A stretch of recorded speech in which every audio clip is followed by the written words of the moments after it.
right, we are live for Game 2 of Flames versus Oilers. I'm filling in for Steve throughout the weekend, both Game 2 and Game 3, but do not worry, I know with the Flames and Star Series we didn't have the game on, but for these games, for tonight, we have you guys.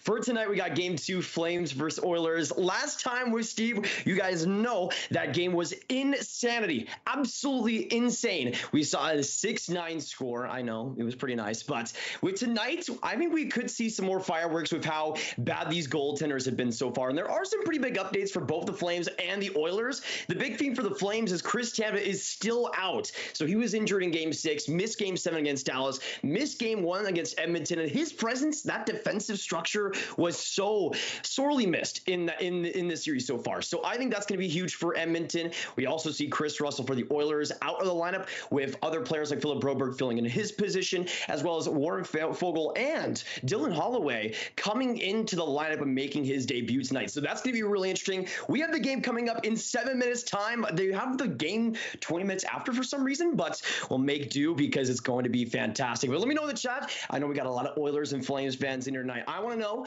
who are you guys cheering for? I want to see 1 in the chat for Edmonton and a 2 in the chat for Calgary. Let me know who you guys are rooting for. As you guys might be surprised to think about, I am going for Calgary in this series. As a Stars fan, I know they whooped us, and it might not seem like the best idea to root for them, but dang it, I picked them to win the Stanley Cup. I picked them to go far in these playoffs, and for my bracket, I'm going all the way. But for the Oilers, I actually do think today's game could be pretty interesting for them. Again, that loss of Chris Tanev was huge, but how they bounced back after being down so many goals, I think it was 5-1 at one point against Calgary, how they were able to bounce back, make that a game was exceptional. And I think Edmonton might have an interesting case here tonight, especially with Chris Tanev still being injured. I feel like Edmonton and McDavid and Draisaitl, those guys are going to have such a huge game tonight. And personally for me, I think this is Edmonton's real chance to get back in this series. If they go down 2-0, that is horrendous for them. But I do think for Edmonton, that overall offensive structure, they got the momentum right now. They got the clear pace. And especially without Tanev, I think the Flames could be in trouble. But good to see you guys in the chat. We got the Flames and the Oilers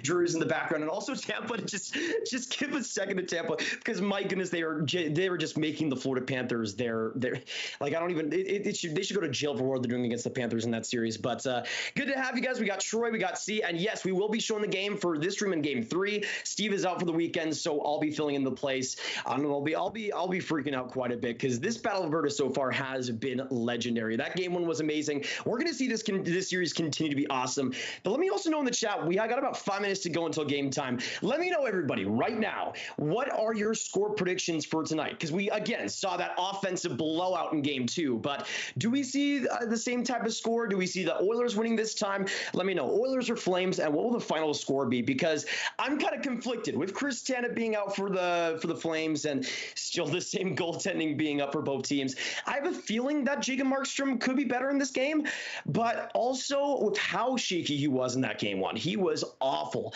I just have a feeling that we're going to see another offensive duel tonight. Maybe not as good as that Game 1, because nothing really tops that, but at the same time, I think we get a lot of action. And we have the game officially going. I guess they're starting about 5 minutes early, which, I mean, I'll take that. But again, for my score predictions tonight, I'm going to go with an Oilers win. I'm thinking Edmonton wins this game. I think Mike Smith's going to have a bounce back game, but I'm going to say 4-3 in OT for the Oilers. 4-3 in OT for the Oilers. I'm going to lock that in. We're going to see what happens. I'm kind of hesitant about that with the goaltending, but we'll see what happens. Again, for the Flames, I think Jacob Markstrom is really the real key. They were shaky in that last Game 1, but Markstrom needs to be huge. But the Oilers are already starting with a good rush here. Tip there by the Oilers, and Kane in front. He's going to be another interesting part of this series, especially as the series goes later on. Going to be such a feisty player there. But again, for the Oilers, that goaltending needs to be much better to start things out. We saw the Flames score on their first 2 shots, so the start is going to be real interesting for them. Flames power play like Pee Wee's, what you talking about? I mean, for the Flames, the power plays for both teams are going to be so weird to watch this playoffs, because both defenses are kind of shorthanded a little bit right now. So we'll see what happens. I'm going to say Oilers get it done, but Goudreau on the rush comes to the left inside, and Mike Smith. Okay, good start, Mike Smith. Is this the start of something brilliant? We shall see. Hey, I mean, as long as Mike Smith makes a save, I'm happy, and I think all Oilers fans should be too. I mean, that was a pretty good one too. The Oilers just completely lost it, and Gaudreau just dances in. He is feeling it right now, y'all. He is feeling it. Unbelievable, unbelievable. Bouchard, look. I mean, Bouchard's not exactly known for his defense. Great offensive D man, but Gaudreau just teeing it off like he's playing against 11-year-olds. My goodness. Good for Mike Smith, though. He needs to start off this game really well. But, of course, if you guys are enjoying, we got 5.1K viewers already. And if you are enjoying the game on the screen, it matters a lot. And it's really fun to be able to broadcast this game with you guys. So if you guys are enjoying, make sure you hit that like button. Subscribe to the Sportsnet YouTube channel so you don't miss any of these streams and miss any of the content. But especially hit the like button on these streams because it's taking a lot to be able to get the game to you guys. A lot of producers behind the scenes with Tom and Drew and Steven and a lot of other fantastic folk. Oilers a little bit of trouble in their own zone, but Flames try to keep it out, but Oilers come right back up. Now McDavid looking to pass. Bouchard a chance. That one blocked. That's another key part of what I think Calgary's going to need on defense. I mean, it feels like, especially with tandem, they're not going to be able to stop that rush. And McDavid again, now coming back for Kane, and he goes for a ripper.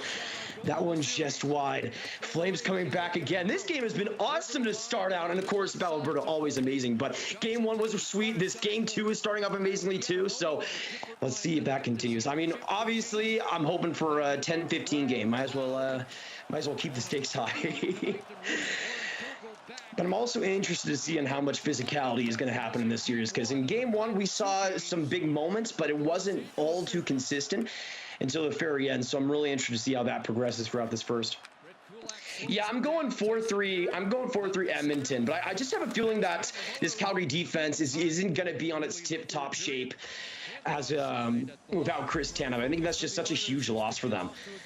So there's the McDavid line first, and now the third shift as well, trying to get it done. Hey, Brennan, appreciate it. Good to have you in the chat. We also got we got Arts and Crafts in here. Joshua.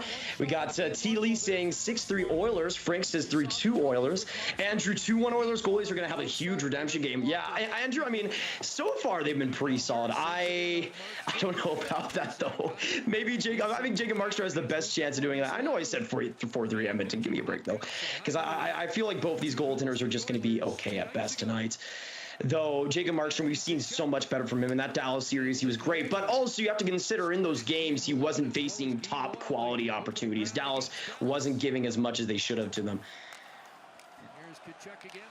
Gaudreau comes up, trying to dance some more. Oh my goodness, what a great rush there by the Flames, but right behind the Oilers net, trying to set it up again. Now a good chance again for Gaudreau. Back to Stone, he goes for that bomb, but another block, and he goes for another one, and he scores from the point. Michael Stone, absolutely beautiful. He gets denied, but goes straight back for it, and that is quality hockey right there. 1-0 Calgary. What a ripper. I mean, Michael Stone's been absolutely elite throughout this entire playoffs. And again, it feels like he's a slap shot machine. He always wants to go for that. Huge goal there by the Flames. And a great play as well by Gaudreau. Obviously, you saw Hyman having that stick broken and then immediately having to come back out for and the Oilers being down a man there. But Michael Stone just continuing. He would not be denied. And it's 1-0 Calgary. Man, that was just a great rush by Gaudreau to start that thing all off, and then the Flames were able to cycle. Stone was able to get out at the point and go for the second chance. 1-0 Calgary, already 3 minutes into this game, and Battle of Alberta once again is back. I mean, let me know in the chat as well, Edmonton or Calgary. Who do you guys see scoring next now? Because I would have said Edmonton, but with the Calgary Flames now having some of that momentum, we'll see what happens next. I will say Edmonton scores next, though. I'm going to say that it comes from the point, though. I'm going to say Darnell Nurse gets on top of that. But, man, what a ripper from Michael Stone. His second of the playoffs. You think about Michael Stone, man. I mean, this was a guy that we all thought was kind of in the prime of his career back in, like, 2015-16 and was a scratch for, like, 80% of this year with the Flames. Comes into the playoff squad, absolutely dominates, and is great versus Dallas. And that's just an amazing story, man. He's been such a big part of that Flames decor, especially with Chris Tanev gone now. Big physicality in the neutral zone. Yamamoto laying down the hammer. Okay. Even though Yamamoto's like 5'2", he's still trying his best. That's what the Battle of Alberta's all about, baby. We got 16 minutes to go, and already Backlund goes in again, trying to put it to the slots again. But Flames again in the offensive zone. Tons of possession, tons of pressure. That's what you want to see, though. Of course, with the Flames, one of their best traits is that offensive and that possession zone time. So we'll see what happens here. But of course, if you guys are just coming in, Steve is not here and can't be here for the weekend. So we're doing game 2 and game 3. It's good to have you guys in here. Appreciate it. Even though I have a feeling that this game isn't going to be as crazy as game 1. Oh my goodness, what a chance by the Flames. David just having to get that puck back. Like, okay, let's get out of there. Do our best. McDavid comes in all by himself, trying to put it in front of the slot. Kane can't get there. Oilers still keep it in. I mean, honestly, every single McDavid shift, especially in these playoffs, like we think about McDavid being the best player in the world, and he absolutely is, but he's turned on to a different level this playoffs, which is hard to believe. But when you consider, like, especially last year's series versus Winnipeg, he was a lot more inconsistent, and this year he's been putting it all defensively as well, which has really risen his overall game. He's been fantastic, man. By the way, I got some Coke and water on me, so energized for the game tonight, y'all. But again, 1-0 Calgary, and I don't know, I'm really interested to see how this game goes, because I keep looking at every shot that happens now and being worried for the goaltenders.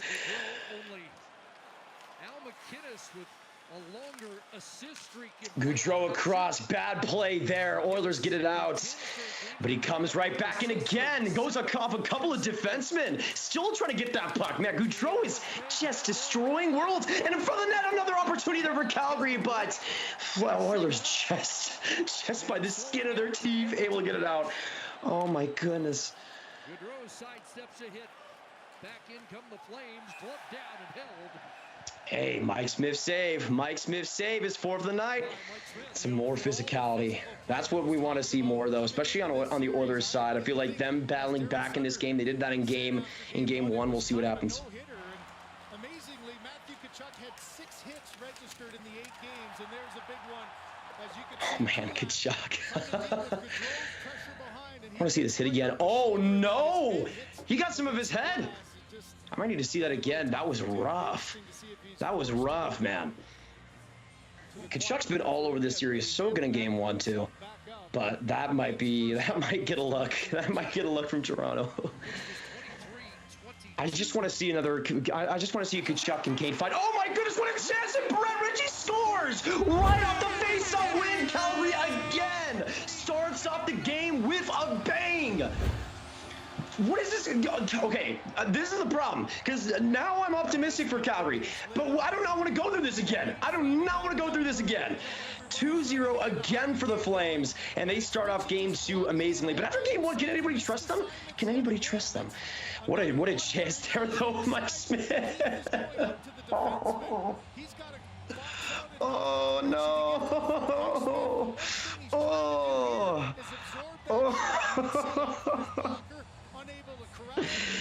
Yikes. Oh man, that's congratulations to Brett Ritchie for a great performance there. And it is 2-0 Calgary. Can we get some F's in the chat for Mike Smith? This is a sad time. This is a sad time to be a Mike Smith fan. Thankfully, I'm not the biggest, so I wasn't a connoisseur of his time with the Phoenix Coyotes. I'm sorry for all the Mike Smith stands in the chat. I'm more of a Jake Ottinger truther myself. Currently the best goaltender on the planet, no doubt. I don't know who that Vasilevsky kid is. Got to get better. Backlund comes right in, looking for the 3rd goal. The game of the Flames. Mangiapane a chance, and that one just wide. Again, though, the Flames continuing to put on the pressure. But, oh, wow, Bouchard. And that'll be a penalty. Obvious one right there. Obvious one. I think it'll be Coleman now. I mean, Bouchard definitely sold that quite a bit, but still. Looks like the Oilers are going the power play. All right, so we'll be going to a break quickly, and next up we'll have the power play for the Edmonton Oilers. Will they make it 2-1? We shall see.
I'm just mentally preparing myself for this next Oilers goal. Because once Calgary gets that 2-0 lead, man, once Calgary gets that 2-0 lead, I'm convinced an Oilers wave is coming. I would love to be wrong. Again, I'm cheering for Calgary. You guys know that. But at the same time, I just have that inevitable feeling right in the mind that I just... There's no way. With what we've seen in the Battle of Alberta, there's no way Edmonton doesn't score next. No way Edmonton doesn't score right here. Now, for actual score predictions in this power play, I'm thinking McDavid. He's going to show up. And there he is, right on that right side. Not a lot of room, though. Oh, trying to tee it up. Man, that would have been sweet right to Draisaitl. McDavid after it. Hyman battles, and it's recovered here by Draisaitl. Nuge right there. Oh, what a chance for Draisaitl. Unbelievable. Just snuck through. Tyson Barrie across. McDavid now in the high slot, and a pass will bring them. And the Flames get it out. That is huge. But the Oilers won't stop. McDavid almost, man, just lost it. Right in front, McDavid, what a chance! Oh my gosh! It's just, that's the McDavid effect. He'll just come out of nowhere, poof. I mean, really, I think if McDavid was definitely was asked like, what superpower would you have if you could have one? He definitely chose invincibility because he just comes out of nowhere. Just comes out of nowhere. That's why I feel so bad for the Flames defense, though, because they have to contend against that. Been good on 26 of 28. Keith brings them ahead, and here's Yamamoto on that right flank. McLeod back to... What a keep in. Bouchard, man. He always is... Oh, what a chance from McLeod. I'm dialed in right now, y'all. I'm dialed in right now. This power play... What a chance! What a save by Markstrom! Another big one in front, but there's a rebound. Oilers can't get to it, and Markstrom somehow made that save. Unbelievable! And all the feistiness afterwards. McLeod and Toffoli. I don't think they're the best of friends. Something tells me they aren't buddies. Something tells me, but man, what a tip by Yamamoto. He had to just left them all alone. I mean, seriously, if Markstrom's going to make a save like that, you might as well. My goodness. Oilers don't have goaltending from Super Frank. I mean, so far that's been the case, but we'll see. I mean, we obviously saw Smith pulled super early on in that game one. We saw his response talking about how he's just going to take it on to the next one. So not exactly the start by him I think he imagined. But we'll see. Markstrom so far a good level. And now McLeod will go to the box with Kane. Kane really loves that penalty box, does he? Kane really loves that penalty box. It's like you know how people will go to like a hockey arena and say how it's just like home. No, for Vander Kane, it's the penalty box. He loves to be right at home, especially this series.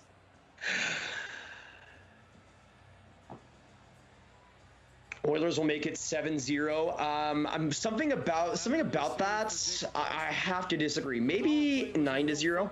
Maybe 9-0. I don't see Edmonton making it 7-0 though, especially with this score. I mean, Oilers are just putting it on. 4-on-4 here coming up. Interesting. So that'll leave a lot of power play time for the Flames too. That is huge for them. That is huge. Daniel says the Canucks are the best. I mean, Bruce Boudreau is the best. So, in turn, I guess I could see the Canucks being the best. Awesome start so far. Go Flames, go from Denise. It's been insanity. I mean, it hasn't started as beautifully for the Flames as usual, but still not too bad. And of course, if you guys are enjoying the stream so far, make sure you hit that like button. And again, it takes a lot for the stream to come up and for everything to work correctly. So make sure you hit that like button for us being here, for all the producers behind us, and for us being able to show a game, because it's pretty awesome that you guys are able to watch it all on YouTube. Flames get it out, right on the 4-4 shot, and a good save by Smith. He's going to need to be perfect. Honestly, in my personal opinion, even though the Oilers have come back in this series, of course, like I think Mike Smith needs to be pretty much perfect, but he can't be. He needs to be the goaltender that D-man can trust. And Smith usually gets into that type of ruts where when things start to get wrong and things start to go wrong, it just kind of all tumbles for him. You can see that confidence start to swirl down a toilet bowl. That cannot happen, man. That cannot happen today. Obviously, Oilers go back to Edmonton, but you cannot go down 2-0 against this Flames team.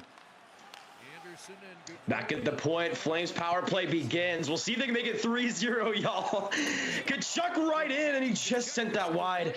Honestly, everything that Kachuk touches in this series has turned into gold. So we'll see what happens. Especially in that game one, man. Beautiful performance by him. But really, when we talk about Calgary, those top-end stars need to be humongous. Another unfortunate play there by the Flames. Not exactly starting this power play off gracefully, but you never know what the weapons they have. And, of course, Mike Smith playing in net. Flames 1 for 10 in their last 4 playoff games. One power play. Oh, right in front. Gaudreau almost got it to where he wanted to, but Oilers put it up now a 2-on-2 here. 3-on-2 actually. Right there, bomb by Bouchard. What an opportunity. Oh my goodness. Flames come right back up. Gaudreau. I need to see that again. Did Bouchard cross-check him? Oh my goodness! Mayhem in Calgary!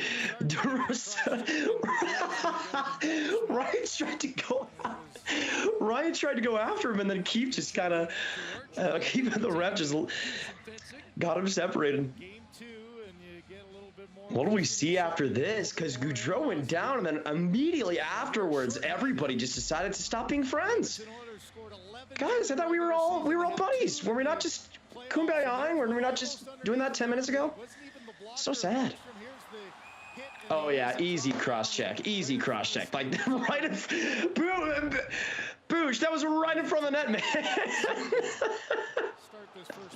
The ref's just watching Gaudreau, and then Bouchard's like, and then ref instantly up. I wonder if that was a test by Bouchard. Can I get away with this? Probably not, but we'll still try. Let us know also in the chat, Flames or Oilers, who do you guys see scoring the next goal here? It's 2-0 Calgary, but I don't know. I just have a feeling that, that Lindholm and Keith battle. My goodness. I'm a Canucks fan, and Markstrom is on. Edmonton has a tough job ahead. That is true, Skylar. Markstrom needs to be huge. He was so consistent in that series. Wait, Gaudreau's in the box? Interesting. And I mean, how many people are they going to put in the box here? How many people are going to put in? At this rate, we might as well just bring up the Stockton Heat. And the Bakersfield Condors? Yeah, Bakersfield Condors. Might as well. I mean, the Condors are pretty solid, but at this rate, they couldn't put everybody in the box. They got 3 of their top 9 wingers right in there, or 3 forwards. You got Kay McLeod and Bouchard in the box. Not as bad for Edmonton. Not as bad for Edmonton. Calgary has a third of their top 9 right in the box. Stuff them away. And another 4-on-4 here coming up. So this game has just been this has not been the battle of Alberta so far. This has been the battle of penalties. And so far, neither team is winning. If we want to actually call it a war, I mean, it is the war of penalties. This has been insanity so far. So again, after this, the Oilers will go on the power play. Flames able to get it out. We'll see if the Oilers can reset here. Again, even though they're down by 2, that did not stop them in the last game. Expecting one out of the pile to come later, but it came out. Say what you will about Smith, but his masks are fired. That is true, Jeff. Smith always comes out to play. Honestly, there's some goaltenders that are always putting so much into it. You gotta respect it. Oh, Yamamoto collided with Cece in his own zone, and he's a little bit shaken up. We've seen so many like injuries and penalties and little rough plays in this game so far. It's been insanity. We're only 10 minutes into this, and right there, Backlund all alone. Never mind. Never mind. Backlund, my 7-year-old cousin who lives in Alabama could put that in. Or at least get a shot on. My goodness. Backlund's just looking at his own bench like, I don't know what went on. I'm sorry, guys. I tried my best. My stick broke. I promise. I swear. You can see there's a little crack in there. It was somehow a problem. Oh my goodness. Oh my goodness. And we will go to commercial break. What a first 11 minutes we just saw, y'all. So we saw 2 Flames goals. We saw everybody taking their turn in the penalty box, just shuffling like musical chairs. Oilers stupid for playing Smith again. I mean, so far, yeah, but with Koskinen, he also needs more time to get into that role. I don't know. If you were the Oilers, let's say I want to give the question to you guys right now. Let's say you're the Oilers. Let's say this game ends like 4-2 and Smith does okay throughout the rest of the game. Do you put Smith or Koskinen in for game 3? Because for me, there's not much of a difference between Smith and Koskinen. Even though Smith was great going into the playoffs and was pretty great versus LA, to me, if I go back to Edmonton, I'm down 2-0, and Smith is maybe the reason why I'm down 2-0 in both games. At that point, I think Koskinen makes a pretty good case. Smith had the momentum, but completely lost it. But if you're Edmonton, that's exactly why you have that tandem. Is if one guy gets cold, you can at least hope to goodness gracious that Koskinen is okay. And I would personally put in Koskinen if it comes to that. Let's say it's like a 4-2 game or something, and Smith is just okay and all right throughout the rest. But yeah, I think for tonight, for game 3, after tonight, I think Koskinen might be the guy, but we'll see. We're only 11 minutes in. Smith maybe gets a shot out the rest of the way, so we'll see what happens. Yeah, exactly. Dwight, they don't call this a scuffle of Alberta. They don't. They call it the war of penalties. Yeah, so I'm a Dallas Stars fan, Rob, but I'm cheering for Calgary in this series, mostly because of my Stanley Cup pick. I had don't laugh. I had Calgary versus Boston. I know. Okay, you can laugh. You can laugh. Okay, you can laugh. I don't care. But I picked Calgary versus Boston, and the only way that works out now is if Calgary saves me by still winning the cup. If they lose, then I'm gonna be in a world of pain. In a world of pain, and I don't want my buddies cheering me for that. I can't live with that. I can't live with that. 10-second 4-and-4 here. Calgary gets it up again. Zadorov going on the rush. Good to see. And now Oilers power play, so they'll look to reset here completely. Again, the Oilers looked pretty okay on that first power play. You know, obviously you got McDavid out here again. You'll have some time to work. Into Calgary territory, kicks it back to Draisaitl. Nugent Hopkins back to McDavid. Connor McDavid down low. What a chance! What a play by Hyman, man! Couldn't get that shot off. They keep not for long. I was gonna say they keep it in. Nope. Shillington made sure that did not happen. 45 seconds ago, 9 minutes left. I would say this, though. If Edmonton goes down 2-0 into the first intermission, I mean, again, they've come back from worse, but still. McDavid is doing everything on this power play, which is to be expected, but still. I thought Draisaitl was looking for the pass in front. Good chance there by the Oilers. Who started another one? That one kind of like fooled Markstrom in front. Oh, McDavid, what a play! Oh my goodness, McDavid is just like, that's just insanity. Now he's gonna go. Oh wow, man, you can never be surprised with McDavid anymore. Oh, what a chance for Draisaitl! Draisaitl with the Toronto versus Columbus 2020 bubble shot right there. 15 feet wide. What a beauty. What a beauty. And the power play is over for Edmonton. That shot was rough, though. Good play by McLeod. Almost to CC. He'll get it back clean. Man, I still can't get over that chance by Draisaitl. By the way, put some nices in the chat for the shot counter right now. Let's get that going.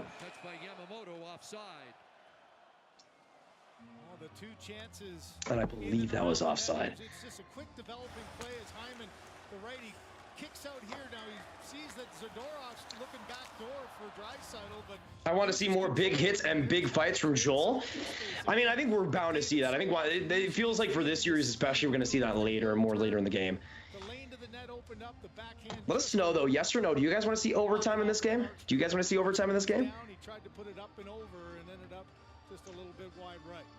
Saw that 25-33 in game 1. That was a game high.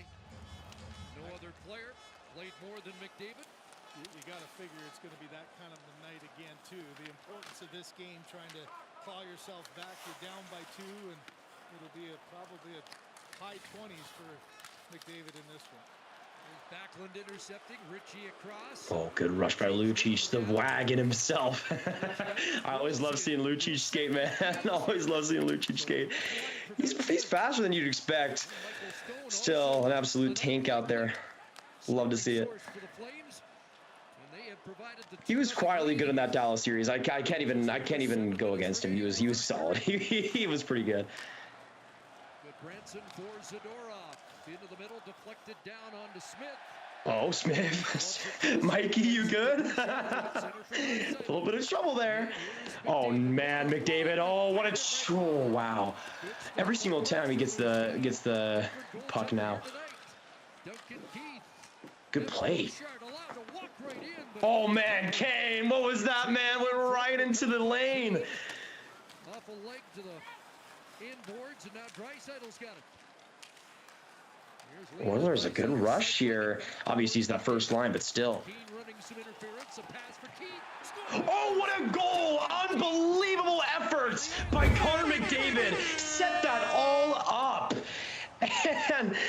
And man, for Duncan Keith, that was just like that was a gimme.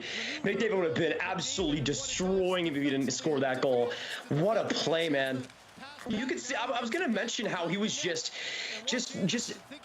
making mincemeat of that Calgary defense. Look at how Anderson tries to push him in to the boards, and McDavid just with that perfect edge work completely fools him. Goes all the way around and just makes the perfect play. Nobody was on Duncan Keith coming in, and the Oilers put this game within 1.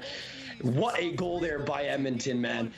But really, I mean, what a goal by McDavid, pretty much. I mean, if there's any time that a player should get the goal credit on an assist, it's that. Connor McDavid doing it all, but again, we aren't surprised, so we'll see if that continues. Let us know now, with it being 1-2 Edmonton, who you guys cheering for? Get some Go Flames, get some Go Oilers in the chats. And this game ain't over yet, y'all. I mean, we saw a 5-1 Flames lead erased. So, I mean, as long as there's Connor McDavid, I am I'm prepared for shenanigans. Working the bench too for Jay Woodcroft. That line was out for the power play and then had one shift to sit on the bench and gather themselves through the McDavid line right back out there again, and it's paid off to bring some life to the Oiler bench. Calgary Flames are gonna win. We'll see. They got to keep this lead, man. You got to keep this lead. I mean, obviously, but you know. You get what I mean. Expert analysis from Grav. Let's go. Keith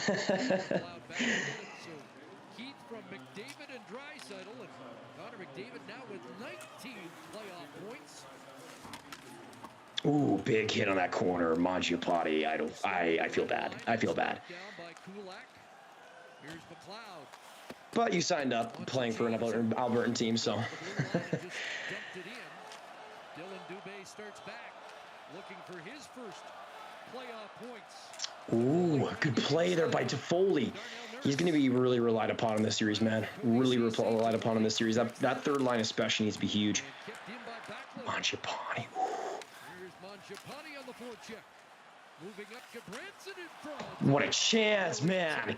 This line, though, has been really interesting this series so far. I mean, if Backlund put in that chance earlier, well, right alone, we'd be talking about having this line having all the production in the world. All right, y'all. 5 minutes to go in the first. Shots 9-10 in favor of Calgary. It really does feel like without those 4-on-4 and power plays, it would be much better in Calgary's favor. Also, someone was also asking earlier another reason why I was cheering for the Flames, and I mentioned this in the Stars and Flames series, but another reason why I am cheering for Calgary is because my dad's side is from Calgary, and I've been throughout this entire playoff, especially when they were facing the Stars, the entire group chat on my dad's side that I'm thankfully or not thankfully a part of was going absolutely insane to me and my dad, just cheering us all the time. But that's the thing. I mean, for the Flames fans on my dad's side, it's awesome to be able to broadcast for them and to have me come all the way. I mean, it's been insane, but to be able to stream a game for sports and to be able to be here is awesome, and it's been so much fun. It's been so much fun. But as a Stars fan, obviously I know cheer for the Flames isn't the most expected thing, but again, with my cup bracket, with my also my grandpa, who is a Flames fan, who introduced me to hockey. He came down here from Calgary one day, and about 6 years ago, brought me to hockey. We were watching a Stars and Flames game. It was an absolute barn burner, and from that day on, I just became a diehard hockey fan, not even just with the Stars, but the entire NHL. But it was really my grandpa on my dad's side that made me become a hockey fan in the first place. So I have so much respect for Calgary, so much respect for Flames fans, and we'll see if they go on the run this year. But again, for the Oilers, still so much time left in this first. Grav, do you think the Coyotes win the Cup next year? That's the thing. I mean, when you look at their roster next season, I think only like the Colorado Avalanche could be able to compete against them. But I think we can all agree that it's going to be Avs versus Coyotes in the conference final next year, right? Like we can. Oh wait, never mind. The Avs are in the Central. Forgot. Sorry. But that really sucks for the Central Division that the juggernaut Coyotes just immediately moved. It's like they want to screw the Central Division over. I swear. But yeah, I mean, besides Colorado, who Arizona obviously is going to beat next year, I could see maybe Calgary being in that position. Maybe Calgary, Arizona next year. I think that's pretty realistic. Do you mean Montreal trades their first overall pick? No, Jordan. Unless you get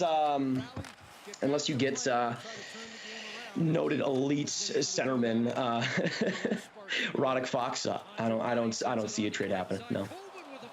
Ooh, good shot there by the Flames. Coleman gets it again and plays it off the paddle of Smith, and Edmonton clears as it's flipped down the ice by Evander Kane. That little backhand shot kind of got dangerous, didn't it? Yeah, I think Smith was already down, tried to get his shoulder up as high as he could, and heard a little clank on that short side. Anderson headmans the puck. Matthew Tkachuk plays it down, looking for Gaudreau at the line. And Shillington, great pass, and Tkachuk. Good play there by. Ooh. Flipped ahead by Barry. Good clear there by Edmonton on that first line. Never mind. I should stop saying things about Edmonton's defensive goal thing. Immediately when that happens, something bad happens. Hyman, good break. He'll come right in. Try to shovel that along. And in front again for Markstrom. Bigelman rebound. And waved off. No goal. Did Markstrom keep that out? Nuge is justifiably just on a different planet right now with confusion. I thought that went in. Was it blown dead? Interesting. I guess we'll get the replay here. That was close. For some, Markstrom should have had that. I thought it got swallowed up by him. Oh, it went off his stick and then right in front. Oh no! Is it going to be a whistle? Yeah, it's going to be a whistle play. Yikes! Oh my gosh! Markstrom did not have that though. That is one of the worst whistles I've ever seen. Markstrom did not have that. We're going to get this reviewed. Obviously, you guys know with both me and Steve stream, we cannot hear the game itself. So I can't tell you. You guys can make up your own mind there whether it was clear. But all I can tell you guys right now is that should not have been blown dead. That should not have been blown dead. Markstrom didn't have it. Like nobody there had it. Interesting. Quick response here from the officials. All right. Wow. Jay Woodcroft immediately is like, okay, let's discuss. Let's discuss. Let's meet over. Let's talk about this over coffee, shall we?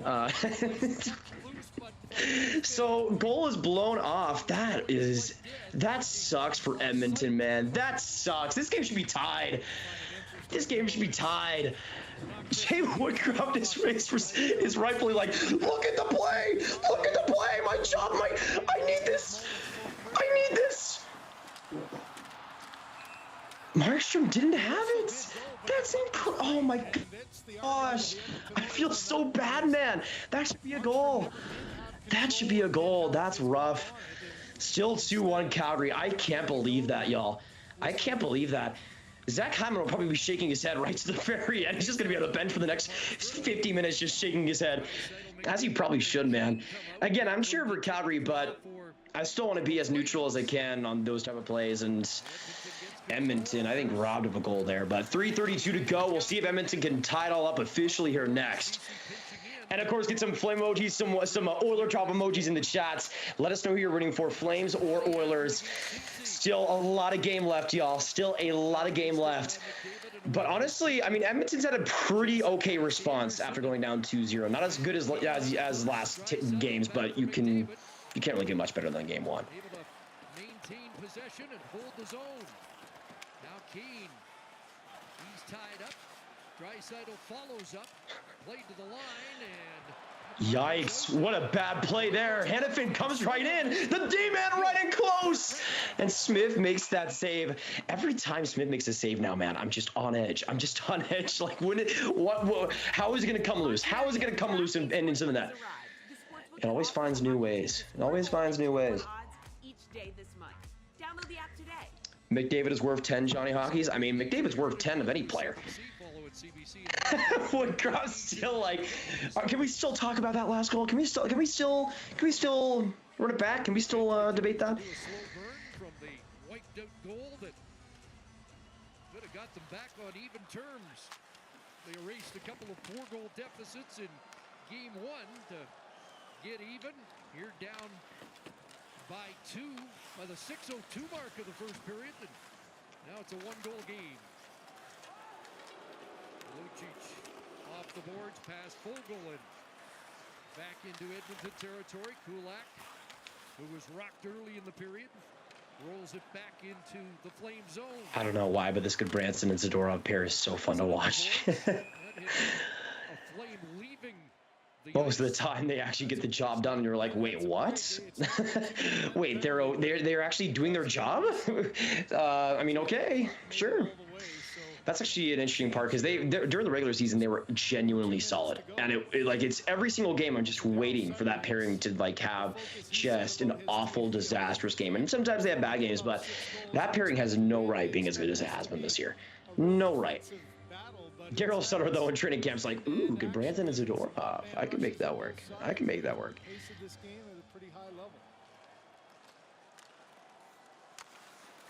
Bouchard sends it in. There's Michael Stone. He lost it. Centered in front. What a chance! Loose rip. Oh my goodness. Puliarvi. He's been dreaming of a chance like that, man. One of the most snake-bitten players in the league these past few weeks. Oh my goodness, Markstrom. Hyman shot, and that turned aside by Markstrom. Nugent Hopkins on again. Good shift here by Hyman, Puliarvi, and Nugent Hopkins. Yeah, this line getting a little bit of chemistry. That's back-to-back good shifts in the offensive zone, winning some of those little down-low puck battles. And another one that Markstrom able to make the save, but the rebound was there for the taking, and the Oilers just couldn't find it on the doorstep. 12 stops for Markstrom here in the opening period. 80 seconds remaining. As Goodbranson tried to connect with Lindholm. There goes that Gautreau line again. It might have been on called offside, but they're always trying. They're always trying. That chance, man, Markstrom. Good save, but that rebound was that was as juicy as a mango. Oh my gosh. Dubé just right in front of the rebound. It's like, oh gosh, oh gosh, oh gosh. Man, Edmonton's had their chances. That's why I'm not convinced that this lead stays. Not convinced that this lead stays. Yeah, Chaos. I live in Dallas. Lived in Dallas for like 90% of my life. Johnny Gaudreau sends it rink wide. He got hit by Kane. Smith out to play it. CC up ahead and skipped over the stick of Kane. Here in the final minute of this opening period, McDavid is in. Oh my gosh, Kane! Oh my goodness, McDavid again! What a pass! Oh goodness! Oh goodness! I mean, this first period didn't need any more stakes, but we get more of this. Of course, there's another penalty, right? Oh, McDavid, what a oh my goodness. That's the thing. Like, that play, you kind of know that McDavid's still going to pass it, but that Zadorov was still completely fooled.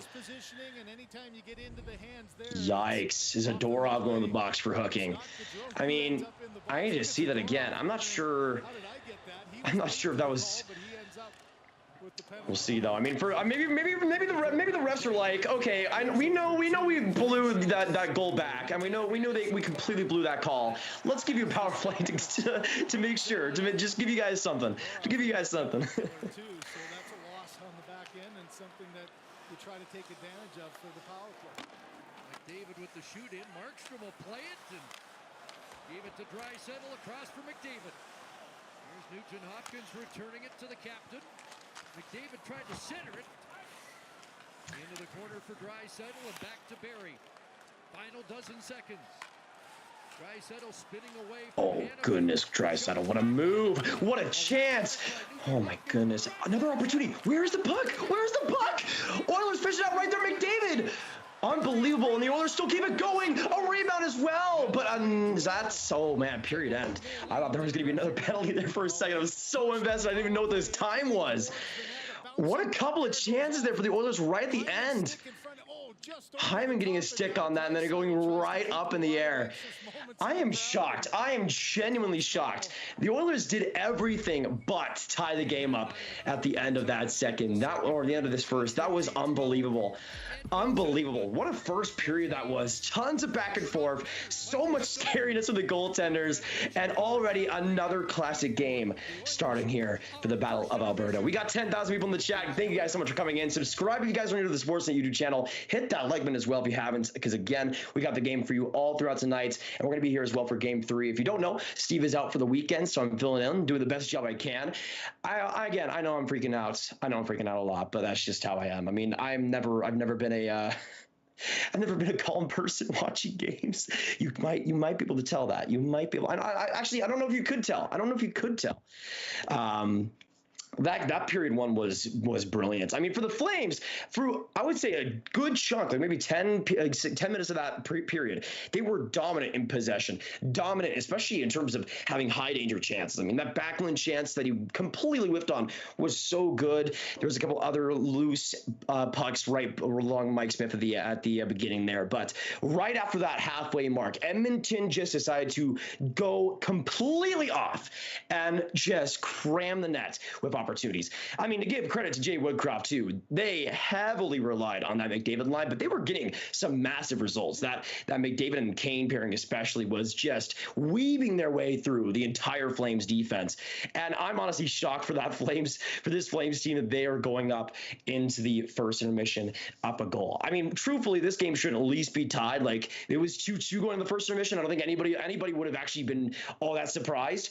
But seriously, so much action, so much amazingness in that Battle of Alberta. That was awesome. That was awesome.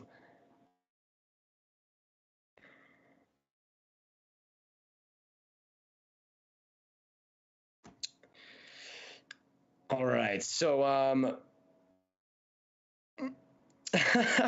Last game, fastest 2 goals in playoff game in NHL history. Yeah, I saw as well from Sportsnet stats that that game one was the most high scoring game of any Battle of Alberta, and I'm pretty sure that was posted when it was like 6-7 or something, and it eventually would go on to be 6-9, which again pretty nice. But that was nuts to me because again, we think about all the matchups the Oilers have had over the years, and since they haven't had a matchup in 31 years, you'd think that some game was over 15 goals, right?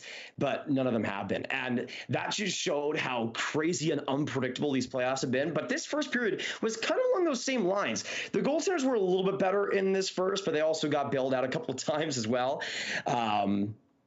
So I think overall, when we go into that second, I think if these offenses continue, I think we're going to see another high offensive second. Also, producer Drew, let me give me some questions now because I'm way behind in the chat. But yeah, we'll field a couple of questions and then probably go on to some intermission content, y'all. But appreciate you guys joining us. Again, we're going to be here for this game and the next and showing the game throughout, which again is super hard to do and super has a ton of stuff behind the scenes, which takes so much time. I mean, I'm just talking here, and there's so many people behind us that are doing great things too. So it's just an honor to be in front of you guys and be able to commentate on and react to this crazy game. I do believe, though, when going into the second, the Oilers will have a much better time, especially with the bounces. I think they're going to have a much more lucky second if they continue that first period offense.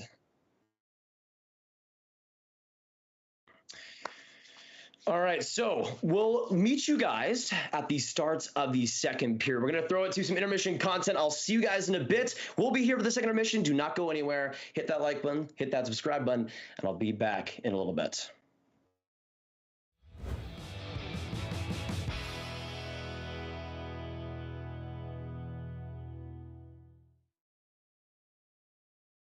Married, 4 kids, 40 years old. Story of the year right now. What's got into you? What the hell is even that, eh? Yeah. Mike Smith! A gorgeous stop there. Great save by Smith! What a glove save made by Mike Smith! I can't believe it! Kind of beating father time a little bit, like it feels good. Yeah, I mean, it's definitely been a challenging year. It's kind of ironed itself out as of late, but obviously when you get older, it doesn't get any easier. But if you just stick with it, and you kind of don't get too high or too low, I feel like everything just works itself out eventually. And I guess it's not how you start, it's how you finish. And that's kind of where my mind's at right now. I said this when you got to Edmonton, but I watch you play, and it's like you have like an attitude. You're like a fighter. And you're a goalie. Like usually they say this for players, you know, like, oh man, that guy really draws people into the fight. I feel like you brought that to the Oilers though. At the time when you came in, they needed some fight. Do you feel that importance with this team? Yeah, I mean, I think when I first came, I think you're right. I think there was maybe lacking that a little bit. Obviously, there was important pieces, you know, that everyone knows who I'm talking about. But I do have a competitive fire about me, and I think that's what's probably kept me in the league as long as I have too. And I really believe that's contagious. What's different now? What's a different sauce for the Oilers? Yeah, I think, well, Woody's came in and he's a fiery coach. He just harps on details. Yeah. If there's a goal scored, you know exactly whose fault it was. You know, probably the goalie. But always the goalie. Yeah, always the D. Yeah, but no, he's very detailed, and the little things that get talked about all the time, why teams are successful, he harps on them every day. And it's not harped on to the point where you get annoyed of it. He's right. You know, you look around all the teams you played with, right? Started Dallas, and you know, I look at some of the, I got wrote down some of the names. Or was it like Eric Lindros? You know, you had St. Louis, Stamkos, Ryan Malone. You know, you could go through a list of like certain players or guys that you've had or spent time with. Is there anyone that stands out to you as like, man, that guy was cool, or wow, playing with that guy was great? As you get older and you kind of look back on your career, like Mike Modano, like you know, going to the rink and you were a kid and you're watching this guy like fly around, his jersey's flapping behind him, and you get to know these guys, and then like you said, Vinny and Marty in Tampa, and then seeing, you know, the kids come in when you felt like you were a kid, like Stammer, you know, and then you play with Connor, But it's just those relationships and those players that you play with. It's just looking back on it, you awesome. it's unbelievable. Yeah, some of the guys you play with. And Mike Smith are going to go at center ice. Talbot and Smith moving on both sides of this Battle of Alberta. This is unbelievable. Wow. Battle of Alberta, you're on both sides. Tilly under the belt. What does that mean to the province? And how cool is it? How cool is it to be on, like, you know, now play both sides? It was strange at first, you know, when I switched to Edmonton. But I was kind of choked when I left Calgary. And so it was an easy transition to hate them right off the bat. You know, because I really liked Calgary. Like, as a city, I really liked playing for the Flames. I loved the players on the team. And so I hated the Oilers. Yeah. And then now you're like, hey, they didn't want me back. That kind of left a bitter taste in my mouth. When someone doesn't want you, and especially my personality, that really fired me up to go over here now, oil country, and to really want to, you know, stick it to them. Oilers fans love hearing this, man. That's good. But I mean, obviously that aside, it's a great rivalry. Couture dishing off, burns a shot, speared by Smith, smacked down low, it's a breakaway to win it in overtime, McDavid scores! Connor McDavid from Mike Smith, the winner! Dissect the play of the pass. To be honest, you've been criticized. You've made some mistakes before, man. Buddy, I've made plenty of mistakes. Hey. It hasn't been easy. Hey, you don't become a puck-handing goalie by doing everything right. Yeah. I tell you that right now. My first time, in the NHL, my first year, I'll tell you the story first. It was one of my first games, actually, in Dallas. And I think I went out behind the net and made just a blunder of a play. And the next rim comes in, and I don't go out and play it. I'm, like, terrified now. Yeah. And then, so TV timeout, I come to the bench, get some water. Turco looks at me, he's like, what the hell? He's a good puck player too. Like, unbelievable. Play, yeah. But anyways, he stares at me, he's like, what the hell are you doing, man? I'm like, what? He's like, why aren't you playing the puck? I'm like, well, I don't want to screw up again. Like, I just embarrassed myself in front of 20,000. Yeah. And he's like, don't do that again. He's like, don't show your team or the other team that affected you. And I always keep that in the back of my mind when stuff happens, even bad goals. Like, it's gonna happen. You know, like, it's hard to play a perfect game. You know, like, it's doable, but it's hard. And so I always keep that in the back of my mind that you don't want to show anyone, especially your own team, that bothered you. That's a good story. But when you have the fastest player in the world on the ice, after I made the save, I just, out of the corner of my eye, I just saw him, like, button hook.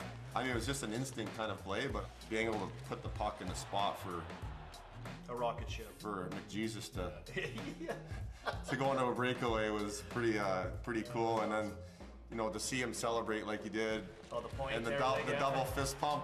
I don't think I've ever celebrated as hard in a game before, but yeah, it was definitely a special moment for sure. I'm rooting for you. Love the Fire, love your family, and I love the older guys. So, Smitty, get her done. All right. Have a run, buddy. Appreciate it, Mike.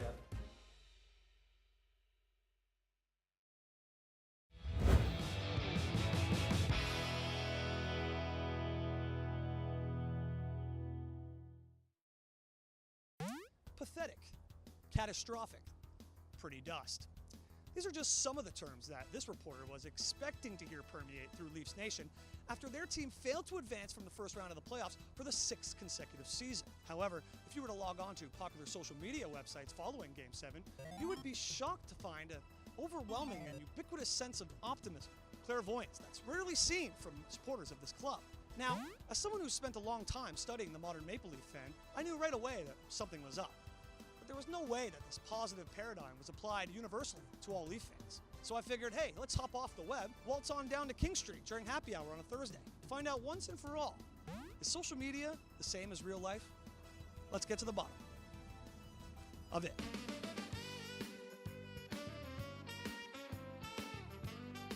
You a Maple Leafs fan? Sorry? Are you a Maple Leafs fan? Are you kidding? I'm a Maple Leafs fan? Are you? Yeah. Hey, gentlemen, sorry to interrupt, but are any of you guys Maple Leaf fans by any chance? I've been known to be. I have a present for you to help you feel better about what happened. So, from me to you, to say sorry for what happened with the Maple Leafs. Yeah, so this is a present for you. I just want you, maybe you could open this for our camera. I wrapped it myself. Go ahead, open it up and let everyone know what you got in there. Oh no, it's a Blitz candle? Oh my God. I think it's only for bugs, but still a nice present nonetheless. Absolutely. Go ahead and show it to the camera. All right. It says fly above negativity. Open it up and let everyone at home know what you got. Oh, some gloves, some gardening gloves. And there's also some seeds in there as well. We got parsnip, cucumber, and green bean. Okay, thanks. Tommy Kringle. I'm not a hockey person. I'm not a sports person. I'm an old lady. Is that recent because of the debacle in Game 7? You've now decided you don't want any part in hockey? No, sorry. The Maple Leafs are going to come back. They've got a great team. They got to keep it status quo and just keep at it. I mean, you have to be optimistic if you're going to be a Leafs fan. Are you a Maple Leafs fan by any chance? Oh, absolutely. I bleed blue, bud. No, but bud, I've been a Leafs fan since since I was 7 years old. Like I said, I bleed blue, bud. The last question. Do you think Twitter reflects the real world? No. But also... Hey, dude, are you a Leafs fan by any chance? Sorry? You're a Maple Leafs fan by any chance? It's not huge, but I got to go. Well, the lights haven't changed. How would you fix them if you could? I'm the wrong guy, seriously. Later. That's the best. If we can get that, check. We're doing good. Oh, I would fix the fans. That's what we are. Okay, I got to run. you stopped me the second time, haven't we? The city has to be patient for once. It's not instantaneous. See, the thing is, it goes Game 7. You got back-to-back Stanley Cup champions there, and that's the way it goes. No, I love Toronto Maple Leafs. Are you on Twitter by any chance? No, I'm not. You do great on it. Oh, okay, well then I'll get it. Basically, every single person we've interacted with has echoed the sentiments we found online. Everyone's always like, Twitter's not like real life, man. They've clearly never picked up a microphone and walked up and down King Street during happy hour on a Thursday. This is Twitter, dude. There's only one conclusion to come to. That Twitter is a fair and accurate representation of the real world. Stay on the computer, never leave. I'm Tom Stewart, and that's the bottom of it.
All right, we are back for period 2 of Flames versus Oilers. We got a bunch of questions from you, absolutely wonderful people, coming to you from producer Drew. Thank you, Drew, for these. So first things first, Foxy asks, and I will answer. Grav, what do the Oilers need to do to come back here?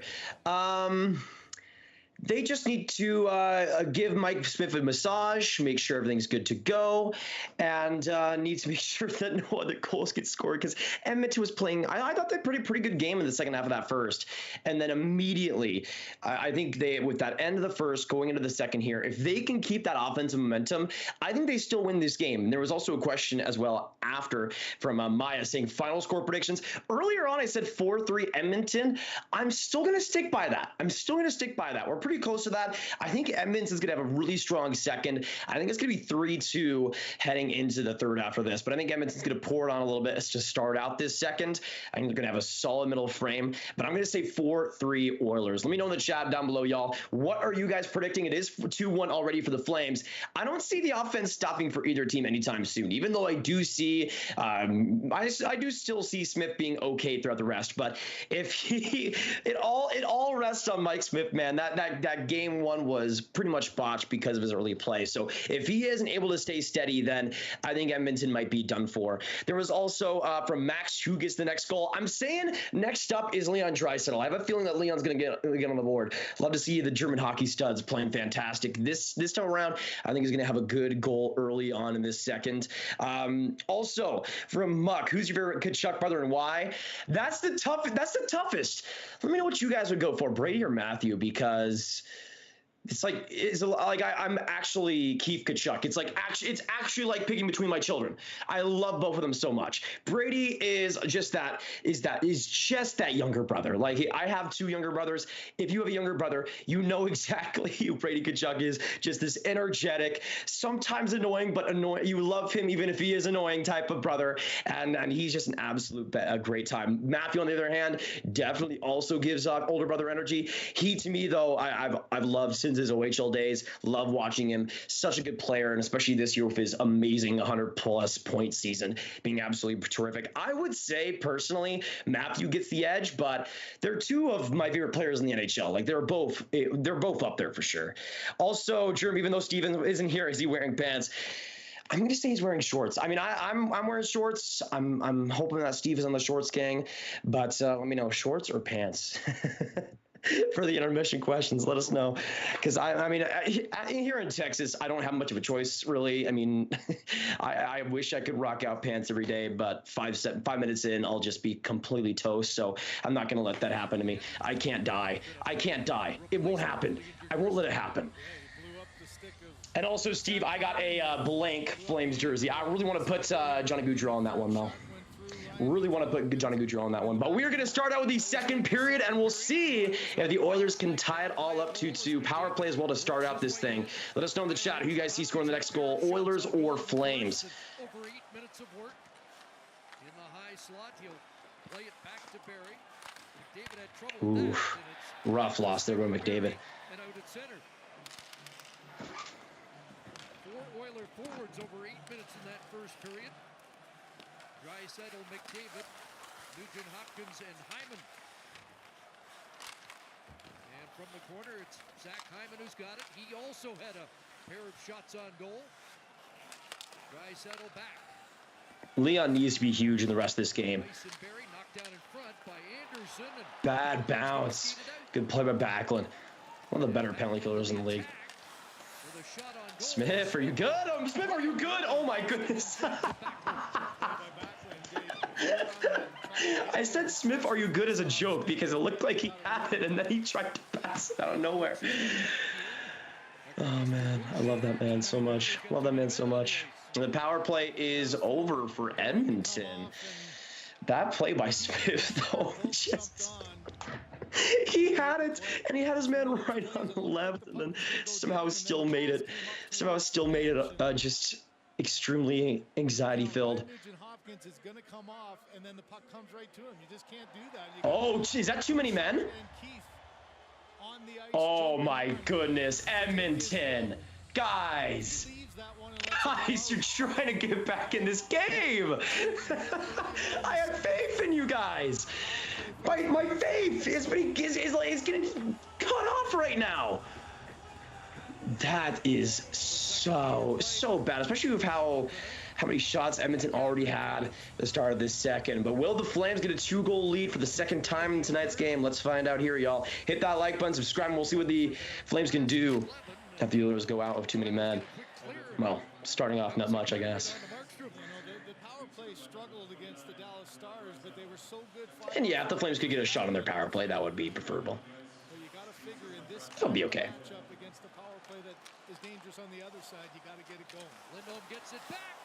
Oh, good snag by Smith. Good snag by Smith.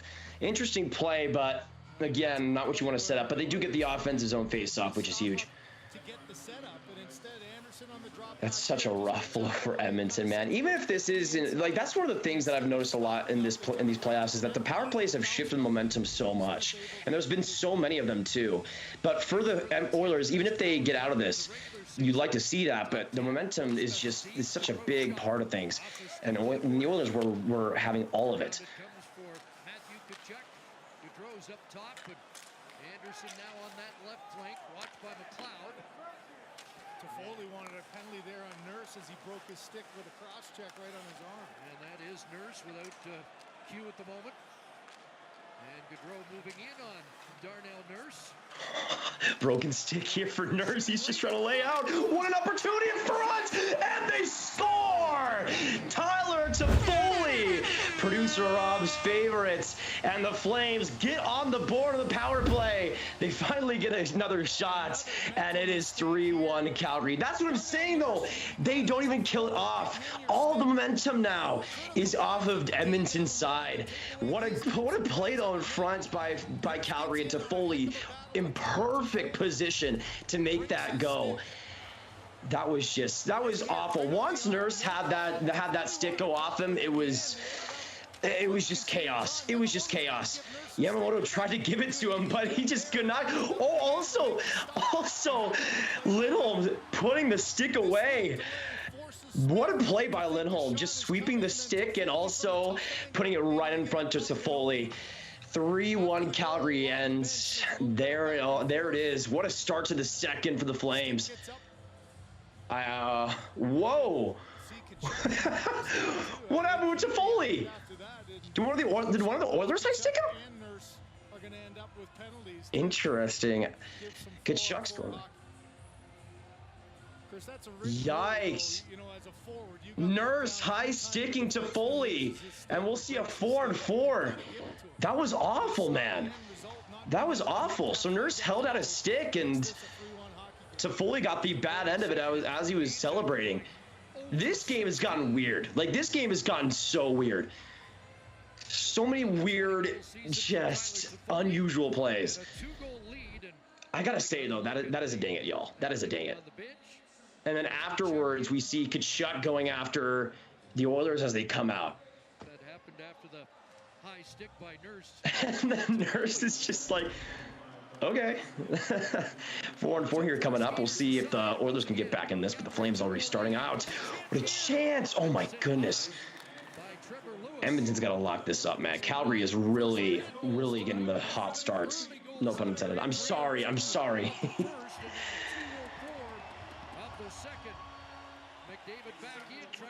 Oh man, what a chance, and they score! Will that be reviewed for goalie interference? It looks like it had to be. McDavid came right in, and then Draisaitl got the rebounds. It's confirmed to start out. We'll see. I don't know. Immediately, I'm like, is that going to count? Is that going to count? McDavid, though, just incredible speed coming all the way in. We'll see if the Oilers get within one. I feel like that has to be goal interference. I feel like that has to be. We'll see. What a move either way, man. What a move either way. Hanifin probably should have gotten that out, too. There, yeah, it looks like it'll be talked about here.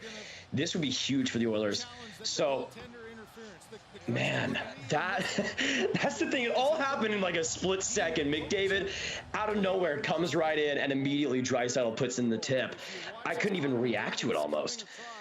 But yeah, we will see the review here. So I'm going to say no goal. I might need to see another replay on this, but it looked like McDavid pushed Markstrom just enough there. Just enough. That's been a determining factor in a lot of these recent challenges. Let's see here. Oh yeah, you see that push with that right pad on Markstrom's side and that blocker. That blocker. I feel like that's got to be called back. Let me know in the chat. No goal or goal. What are we thinking? Because I just feel like with McDavid made just a little bit too much contact. But it was enough to where he swayed Markstrom going on the other side. It was enough where he kind of pushed Markstrom and left his momentum coming on the outside. And I feel like that's got to be called back. But let me know. Yeah, that should be pretty easy. Like, you see him get caught up in the stick too. Like, that's a huge part of things. We'll see how long this coach's challenge goes. They like to stall it out for like 5 minutes. But let me know what your reasoning as well would be for that, because I would look at the contact with the blocker and the stick. That to me is the biggest difference. But this is so humongous for Edmonton, man, because right after you allow that just ball bursting goal to make it 3-1, if they can get it back here, that is humongous. And that momentum is right back on their side, so we'll see. No goal. There you go. There you go. So again, I think that big contact was the blocker. Was the blocker in the stick. So I think that was a good call. I think that was a good call. But again, let us know. No goal or a goal. What were you guys thinking on that one? Because I personally think that definitely needs to be called off. Though again, the Oilers have had 2 goals kind of ripped away from them with goal interference and that whistle call earlier.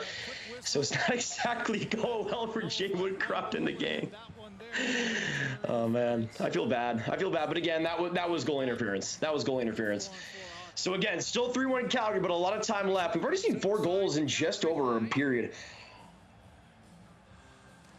So I don't think it's going to stop anytime soon, y'all. Anytime soon. Hit that like button, subscribe if you guys are enjoying and enjoying the feed and watching on YouTube. Quick shot there by the Oilers, Mike.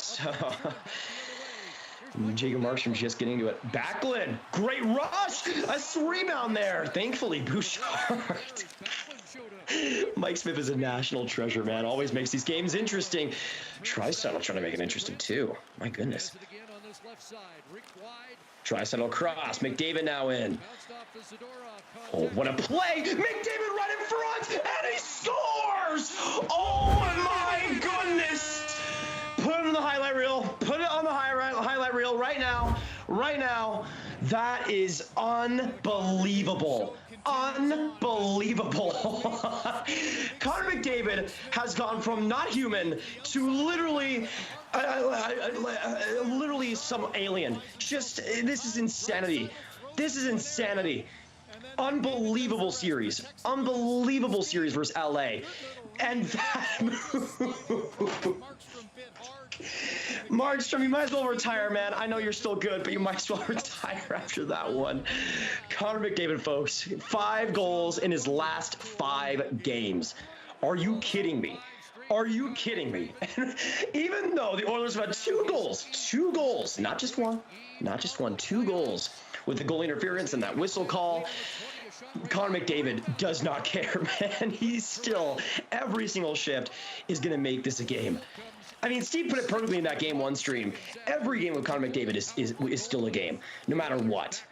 Edmonton was down 5-1. They were down 3-1 in this game. McDavid set up Draisaitl for that goal that was reversed, and again, gets the goal there. Another little tricky play here. Again, Calgary's defense just laying a lot of chances in the slot this period. Lays it off the boards to himself, bounced in front, and Gaudreau will turn back for Calgary. Oh gosh, Gaudreau, oh man, good defensive play by Kulak. That was marvelous. That was marvelous. You see that block pass and the ability to get right on him and close him out into the corner. Beautiful play. Beautiful play. That's the thing. Kulak was acquired for a second. I know a lot of people were saying it was overpriced, but he's been great on that defense from what I've seen. It's the point again. Good chance there for the Flames. The Oilers have really been pushing the pace a lot. And here they come again. Right there, Kane! Oh my goodness. Markstrom's like, okay, I still have not been that great, but I'm going to make sure this game's still Calgary's way. I'm going to make sure this is still in favor of us. Unbelievable. Are you kidding? That's the thing. Like, the goalies have been so bad in this series, and they pull off something like that. You're like, oh yeah, they're still NHL goalies, I guess. They're still NHL goalies, I guess. Markstrom, man, showing why he was a Vezina nominee. He just needs to show that a little more consistently, but still is what it is. What a marvelous save, man. That's the type of highlight reel that you love seeing. I mean, I grew up watching Jonathan Quick.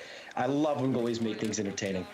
Grab some popcorn, y'all. Get some soda, whatever you need to do, because this Battle Alberta is just getting started. We are not even 25 minutes into this game. We've seen 5 goals already, and that's tame compared to game 1. Tame compared to game 1.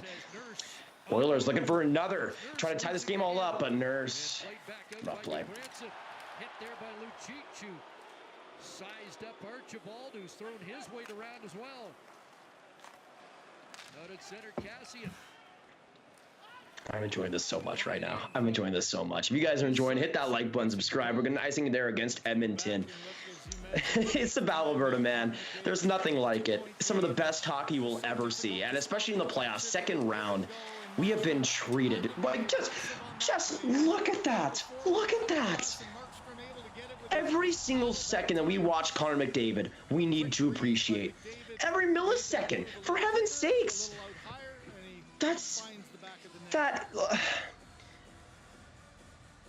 Tickets are probably really expensive in Calgary right now, but they aren't enough for being able to watch the Connor McDavid show. Seriously. Jostling there with Cody Ceci, puck loose, centered. Smith will stop short. Smith. Stone for Backlund. This Backlund, Coleman, Mangiapane line continues to be a handful for Edmonton.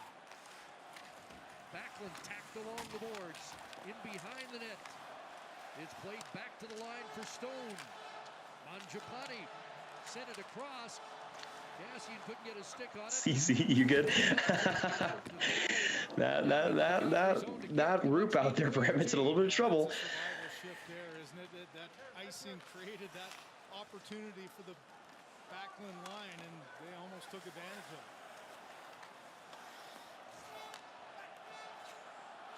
Bouchard and Heat getting organized. Past 6 minutes of the second period.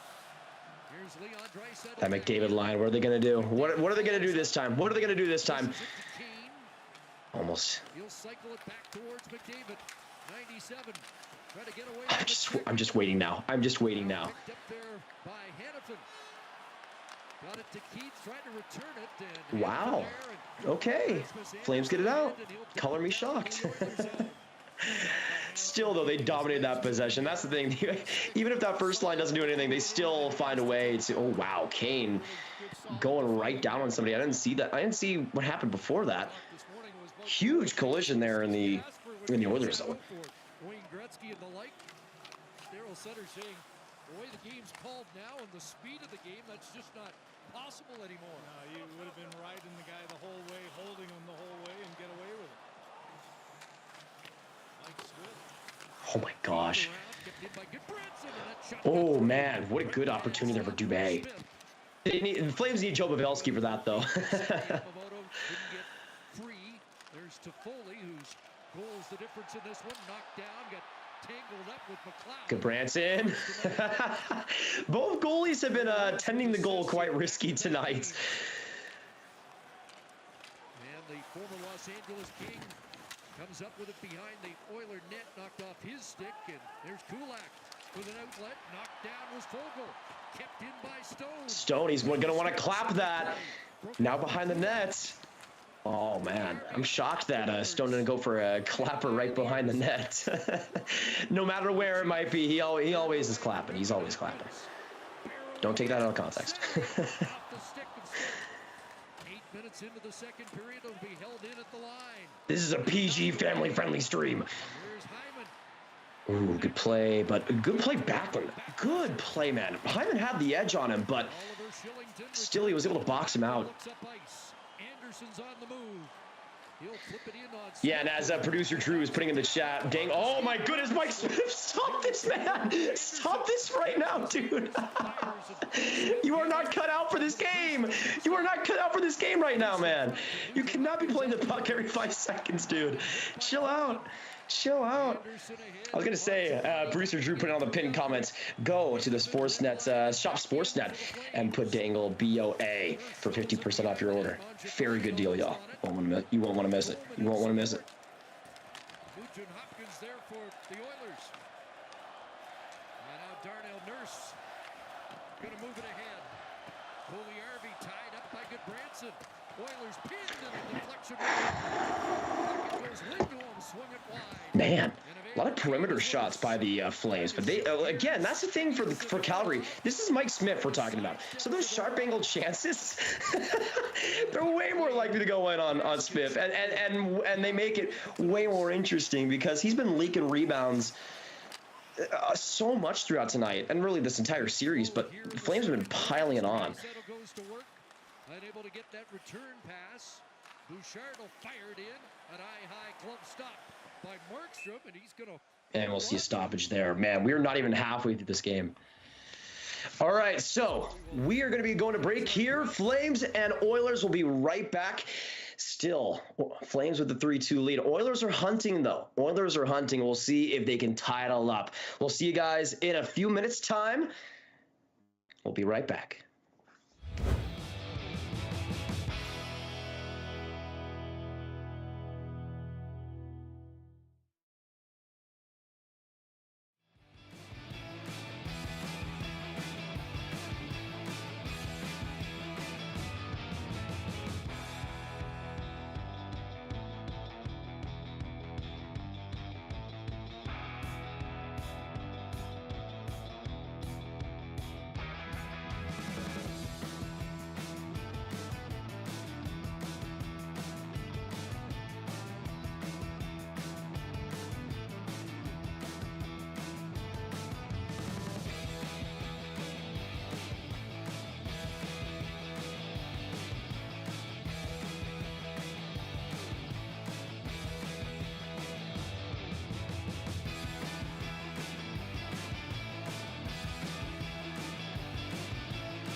Are you guys ready to watch some Oilers and Flames hockey?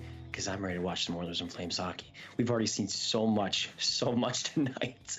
I mean, can we just get some appreciation, some W's, whatever you want to put in the chat, whatever you want to do, because this game has treated us on so many levels. That McDavid goal, the physicality, the fiasco, the circus in both nets right now. It is so glorious.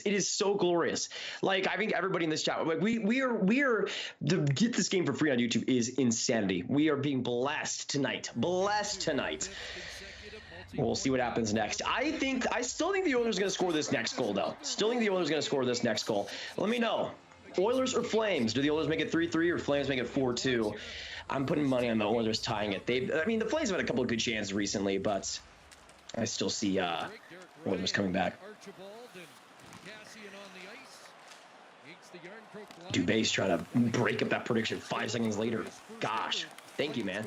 Pile up in the corner, and it's kicked loose by the former Alberta Golden Bear, Ryan.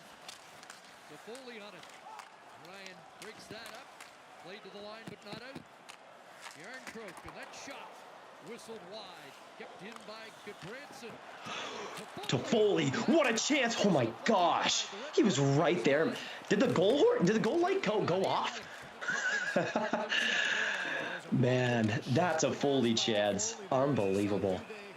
I think it's an offside call that'll get the break. He was point blank too. Point blank. Good shot. He could beat a goaltender there with some traffic, but you can see he went off to the side. Oh, okay. He was going for the Dubé tip, I would assume.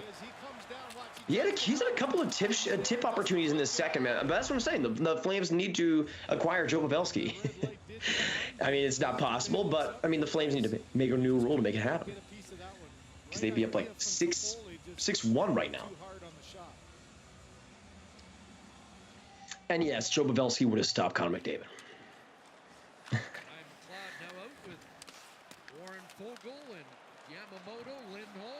Good chance by this first line. Goudreau, man.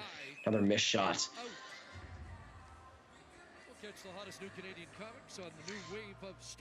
That's the thing. Both goalies have been kind of on a topsy-turvy roller coaster this period specifically. I mean, both goalies have allowed a goal. Well, for Markstrom, he's allowed more than one, but On the score sheet, it's been interesting because they both made some pretty good saves, but also have just left so much anxiety in front of the net. Like I do not envy specifically the Flames defense, because not only do they have to mess with Connor McDavid in the best hockey he's ever played, they also got to mess with Markstrom just having no rebound control right now. That is a scary thought. Imagine you're an NHL D man. Again, you have to face McDavid and your goaltender isn't at his best level. I'd be crapping my pants every second. On the bench, I'd be crapping my pants. And there he is. They're going to do something here. They're going to do something. And from the draw, it comes across for Kane. Flips it in the air to center. Anderson's got to get back with McDavid in slipstream. Coleman's pass. Broken up there off a skate, and the Oilers are on it. Connor. Every time, man, it's just Connor being a bad man.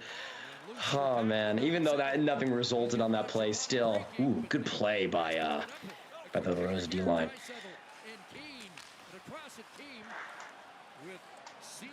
Nurse has had his work cut out for him tonight. Oh, wow. Big collision with Mangiapane. Flames trying to get it loose. Back to the middle, though. Looked like they had an extra man out for a split second. Lewis sends it in behind the net. Ritchie. Tied up by... Two elite players, Brett Ritchie and Cody Ceci. 10 billion NHL points combined, even though Ceci has about 9 billion of those. Puliarvi with a shoulder check, and he'll skate out and flip it down the ice. Is that going to be enough for icing? It does not cross the icing line. Back the other way is Ritchie. Closed down there by Kulak. Lucic on the forecheck. Oh, Lucic! Oh my goodness! Wow. I don't know if that was a possibility of being like a cross-checking penalty or something. Oh, coming in right alone! What a chance! Wow, what a save by Markstrom. Another opportunity for the Oilers. That one by Nuge, but a block by Toffoli. Good opportunity. All alone, man. What a pass by Puliarvi too, right in the open middle. Here come the Oilers again, right there. Hyman dancing in, trying to get a shot. And that one goes into the net. Okay. Oilers, though, a couple of good chances. I thought for sure. What a pass by Puliarvi. Goodbrand's got a piece, but not enough. Hyman's been digging in this game, man. Digging in. That's the thing. This second continues to just absolutely mind blow, just blow my mind. It's been so much fun, so much fun. Now, the thing is, I just have a feeling that next goal in this game will be Edmonton, but I have a feeling that it's going to be from a depth player. Like I could see it being a Puliarvi or even a player like McLeod. I'm going to say, do I go McLeod on that? I don't know if I want to go McLeod on that next goal of how good that McDavid line is. I'm going to say next goal, though, is Ryan Nugent-Hopkins. He has not been that good in this game. He's had some looks, but not really at that elite level yet. But I think he's going to have a great look. I think we're going to see a 2-on-1 for Edmonton, and I think we're going to see the speed really show up in these last few minutes of the second. But I think Edmonton's going to score next 3-3. I'm going to predict Nuge to get the goal, even though he barely scores goals. But you know what? To make it actually fun, you got to make it interesting. You got to make it interesting. So I'm saying Nuge next up. But let me know which player scores next in this game, because we've been talking about how if Edmonton scores next or Calgary scores next, but which player gets it done? Because throughout this game, we've seen both top sixes pretty much dominate. Not even in the play, but just in the ice time.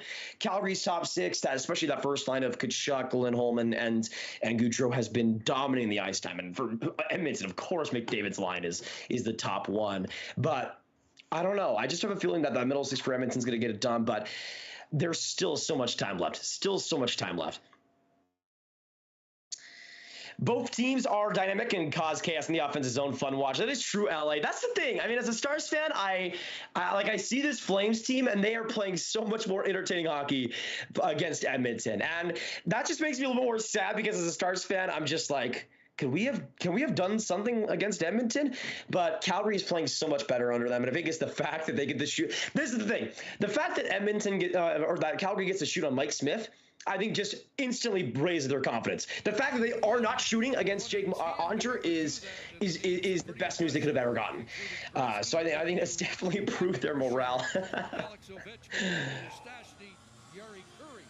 And we're seeing in the offense so far. I mean, what is it? 12 goals in basically a game and a half. Doing it in 8 games. But I think Edmonton gets it done. I could see this being 3-3 going into the third. Let's know, though, yes or no, does this game go to overtime? What is your picks? I'm a little more surprised that I just have a feeling, man, even though Calgary is leading in shots and they've done pretty well in the middle part of this frame, I still think Edmonton, they've had a lot of chances in the rush, man. So many chances on the rush. So we'll see how Calgary continues to adapt. They're still badly missing Chris Tanev, man. Like, he is such a huge loss to that defense. Especially that rush defense, though. Like, he's such a good boxer, a player, such good under the gap control, or so good under the gap control. I'm sorry, I can't speak. But his loss has been so crucial for Edmonton's offense. Mangiapane turns it up ice, and away goes Stone. Wrapping it around towards Mangiapane. McLeod got a stick on that, and Fogel's out. Oh my goodness, Fogel trying. Oh man, Yamamoto caught up high, and we'll see an. Wait, okay, I was about to say why is Backlund's still going out of it. Yamamoto caught a stick up right in the nose. That might be a double minor here. We'll see if he's bleeding, but that is not good news for the Flames, man. They were just trying to contain the Oilers' offense in the second, and now they're going to go on the power play. Fogel, a good rush there. Let's see. Oh, was it Fogel's stick that caught Yamamoto? Let me see. Stone just with one hand trying to battle for the puck here, and oh no, it was here's the call. It was Stones. There you go, man. There you go. Right in front of the ref too. Right in front of the ref. So this is it. Let us know in the chat, yes or no. Do you guys see the Flames scoring on this opportunity? This is going to be interesting. I have a feeling that wait, are they ooh. What are they reviewing this for? Oh, yeah, I think. Yeah, that's Michael Stone's stick for sure. From what I could tell, that was Stone's. I need to see this again. Yeah, you see that black one right on the right. Yeah, that's Stone's, or at least it should be. Why did they think it was? I guess they needed to look at it to make sure it wasn't Shillington. Michael Stone's like, it wasn't me, man. I swear. Wow, 4-minute penalty against Calgary. Stone's like, I swear, man. I swear. Somebody else had a stick in their hands, and it actually wasn't me. That is such a humongous blow against the Flames, man. That is gonna be huge. 4-minute power play. Buckle your seatbelts, ladies and gentlemen, because we get to see Connor McDavid right there. Oh man, I was about to say we might not see Connor McDavid on the power play for long because I'm gonna get the job done, but not yet. Nugent Hopkins a little more space on that far side. Backlund and Lindholm starting on the kill for Calgary. Rink wide, Nugent Hopkins can't get the shot to the net, but oh, Backlund.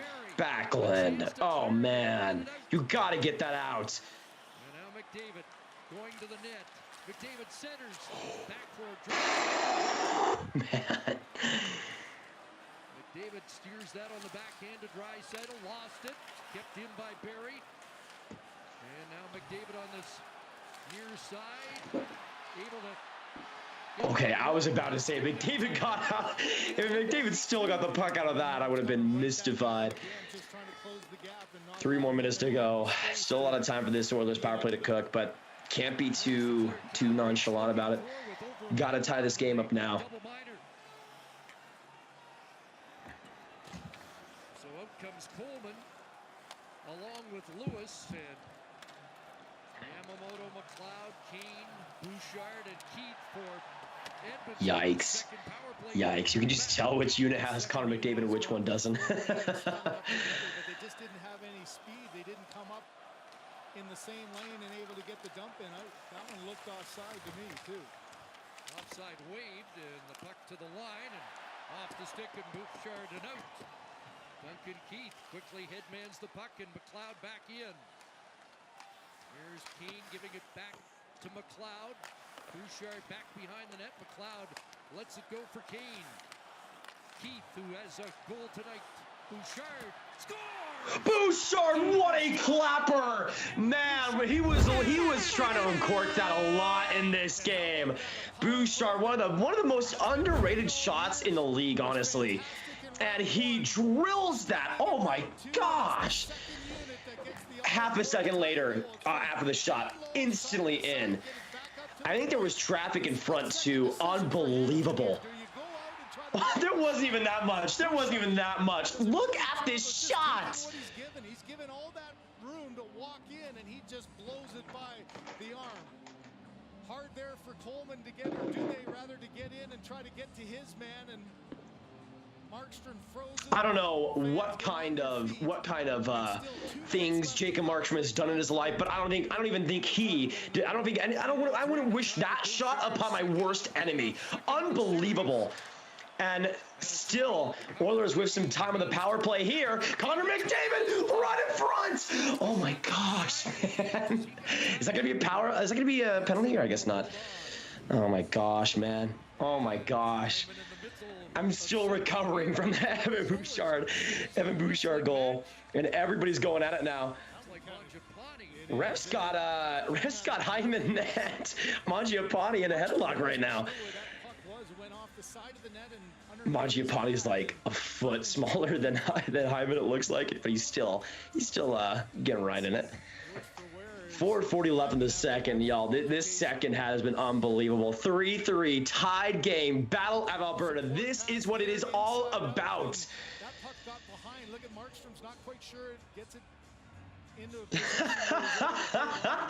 Mangiapane's head coming out like, I'm gonna get you.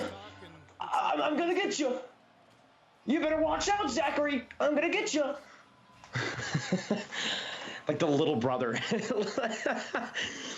Hyman's just like, yeah. I don't know if I can hear you from down there. Sorry. You might want to speak up. Speak up. What's good? Oh, okay. I'm not doing a good job cheering for the Flames, am I? I am cheering for Calgary, but I'm trying to be as neutral as I can for y'all. It's been such a fun game, though. Such a fun game. Gives it to McDavid. Lost the handle, and Branson with an outlet for good play again by that Flames penalty kill. Honestly, not much they could even do on that goal. Not even much they could do on that Bouchard goal. That was just an absolute clapper. Absolute clapper. Oh my goodness. What a block. What a block. That's got a sting. McDavid, like, just the gracefulness in McDavid's game is just it's unbelievable. He can find that little space and that little time with the edge work and the brilliant acceleration he has. It's just so fun to watch, man. I know I talked about it earlier, but we are actually blessed by the hockey gods to be watching this man. Actually blessed. 50 seconds left. That second power play unit that has just clicked back out. Daniel, Grav, how does it feel to have the game on the screen? It's fun. It's fun. Yamamoto working his way through. And with this game too. And now McLeod across. Here's Duncan Keith looking for a stick in front. Bouchard, McLeod. And back to that big Bouchard shot. Not going to take Bouchard wanted another. Maybe he'll try here. Bouchard another shot. Oh man. He's just one of those fun, selfish players where it's just fun to see him try. It's just fun to see him try. Double minor. Keane across. Oh gosh, oh no. Oh, what a save by Markstrom. Still loose in front of the net. Another shot there. Did Markstrom get a piece? Oilers aren't able to get the second goal, and we're back to 5-on-5. 2:50 to go in the second. Unbelievable. Y'all, this game is 3-3, tied, Battle of Alberta. So much action, so much back and forth. Hit that like button if you guys are just coming in and enjoying this game, enjoying the stream so far. A lot goes into showing you guys the game, so make sure you do so if you haven't, and helps the stream a ton. So make sure you hit that like button and subscribe, of course, to the Sportsnet YouTube channel for all of the playoff highlights and all the everything. I'm saying, like, honestly, I don't even know, because Edmonton's been, obviously, the power play helps, but yeah, Yamamoto putting it right in front of McLeod. What a chance. What a chance, dude. This game. Like, I don't think I'm alone in saying that this is. Can we all agree? Can we all agree that the Battle of Alberta has been better than advertised? As a person that was born in 2003 and didn't get to experience the height of Battle of Alberta, to be able to see this series in the second round with all these fantastic players, again, it's been a treat, and I am feasting right now. I am feasting. It's like I've been starved for 31 years, just a random number, 31 years. Definitely not 31 years ago when we saw the last Battle of Alberta. We've been starving. We have been so hungry. We've been so hungry, and we have gotten fed this series. That game one, so many goals, so much action, straight back to the 80s. And this game, kind of the same way. So much gung-ho offense and physical play and everything. It's been unbelievable. Unbelievable. So, of course, get some W's in the chat for the Battle of Alberta so far. It's been a joy to watch with you guys. I'm going to give some shout-outs as well before we get into the game. We got Kiki in the chat. Faraz, yes, I am from Dallas, though I'm watching from Garland, Texas. Joel, we got DCB. We got Lynn, Tom Buckle. We got T-Brass, Rosalind, Benjamin LaPonte, Nick, Cody Edgehill, Reed Perkins, Luke. Appreciate you guys coming in. It's good to have y'all. Man, can't believe what we've seen this game. I personally, for me, I look at this battle so far, and I'm just kind of thinking, okay, which goalie is going to mess up next? Because even on that Markstrom chance, or that's a Bouchard shot, you still had a clear lane for Markstrom to see it. But I don't know. I don't know if I bet against the legend himself and Mike Smith. I know saying that is really dumb, but hey, he's been great since the third Calgary goal. So for Edmonton, I guess they'll take whatever they can get, right?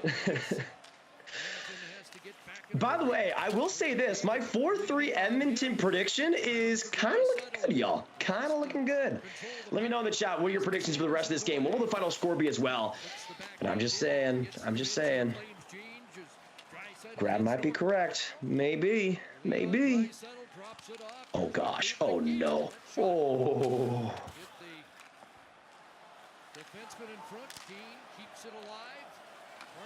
Markstrom. Oh, dear. I just saw Draisaitl right next to him. I'm like, laddie, I do not know what you're doing right now. Ooh. Good play there by the Oilers. 1:30 left, y'all. 1:30 left. Let's see, any more goals? Puljujärvi tries to make it 4, and that one just goes wide. Markstrom gets the rebound save. Markstrom, again, I feel like both goaltenders are just battling it out to see who has less confidence in this game. Like, Markstrom looked, again, shaky on that play, especially getting back to that rebound. But, yeah, like you see Shillington, not enough speed. Obviously, there wasn't much on that rebound, but still. The bank shot attempt, a pretty solid job of Markstrom getting there and holding on. That revamped Nugent-Hopkins lines has been good tonight. Yeah, and you know that Jay Woodcroft looking for a line that would maybe get some chemistry together, and he's found it, I think, in that trio very effectively. And the second line for Calgary. Also, Luke says, stay neutral, you win always. That is true. Oh my gosh, Fogle. Good Markstrom. Every single shot now, it's just like, ugh. You just kind of like, you tense up a little bit. Like, that's That's another pretty casual shot by the Oilers that's just that Markstrom again has a little bit of trouble with. He's just been too shaky for my liking, man. Just way too shaky for my liking. Back out, Nugent Hopkins with Goliarvi fencing there along with Coleman. Here's Barry able to hold the zone momentarily. Mangiapane. All right, 1 minute to go in the second. I want to rule out another goal, guys. Mangiapane, what a play in front! Smith somehow saved that. Smith somehow saved that. Unbelievable. And we're going to see feistiness right after Mangiapane and Barry going right after it. Give me the wrestling. Give me the haymakers. Let's go. Everybody, man, the refs are trying their hardest right now. Look at that ref. He's putting so much work in. You cannot get those two separated. I'm sorry, man. Finally does. Mangiapane, he's involved in what feels like every single scrum in this game.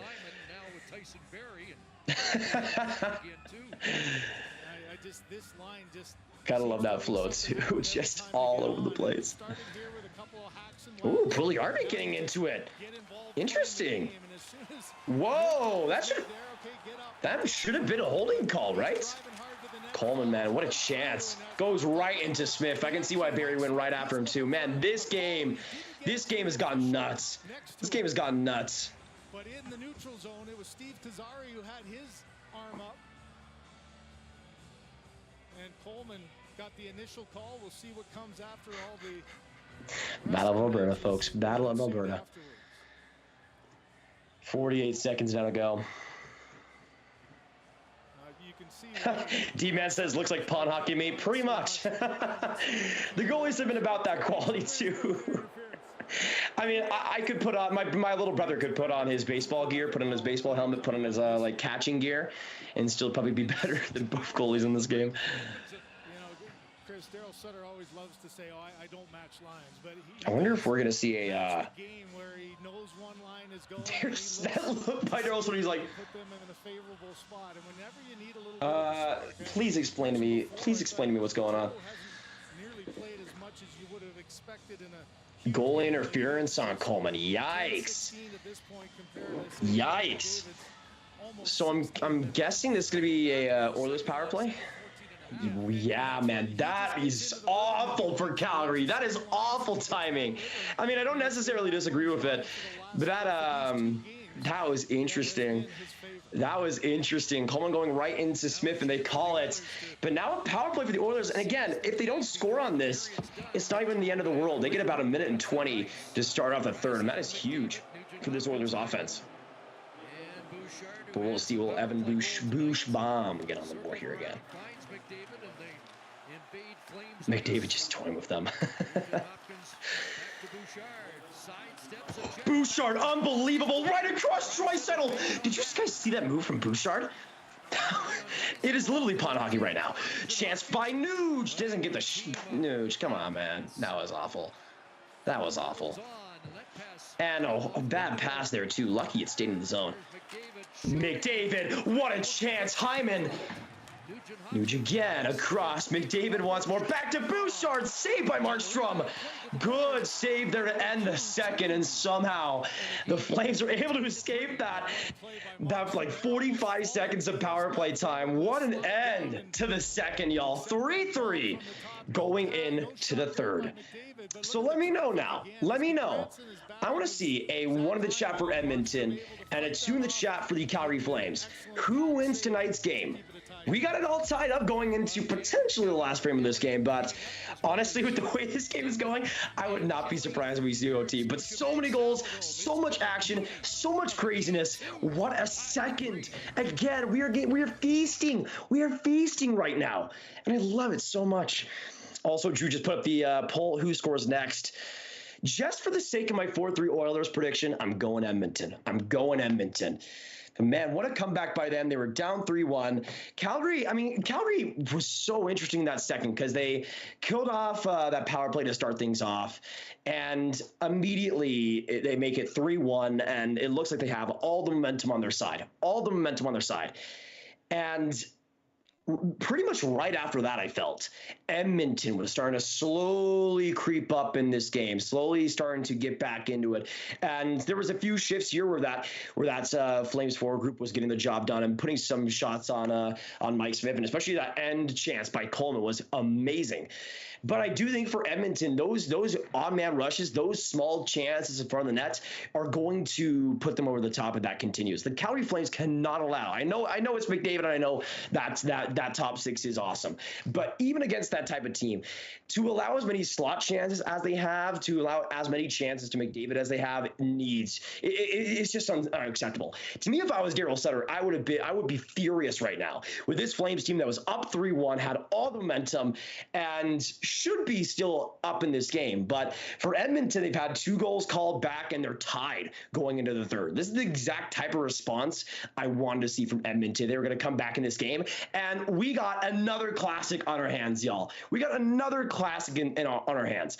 But I'm thinking Edmonton, and I'm thinking, again, Nugent Hopkins. He has been horrible in this game. So going on actual play, I don't think he's going to be worthy of one, but I do think he's going to get a goal in front and put it home. I'm going to say, you know what? I've been dancing around the inevitable. Having a great time. But dang it, this game is going into overtime. I am sealing it. I'm locking it in. Now I'm going to say 4-3 Edmonton in overtime. That's what we're going for. It's good to have you guys in the chat. And all right, so once again, good to have you guys. And since we have 10K people in the chat, make sure you guys hit that like button, subscribe, hit that notification bell on the Sportsnet YouTube channel if you haven't already. Let us know again your thoughts on the second in the chat. Who you guys see scoring the next goal, Calgary or Edmonton? But we will meet you guys for the start of the third period. Do not go anywhere. Some more content coming to you guys at the end of this second and into second intermission. So I will see you guys in a few minutes' time. Have a good one, and I'll see you in a bit.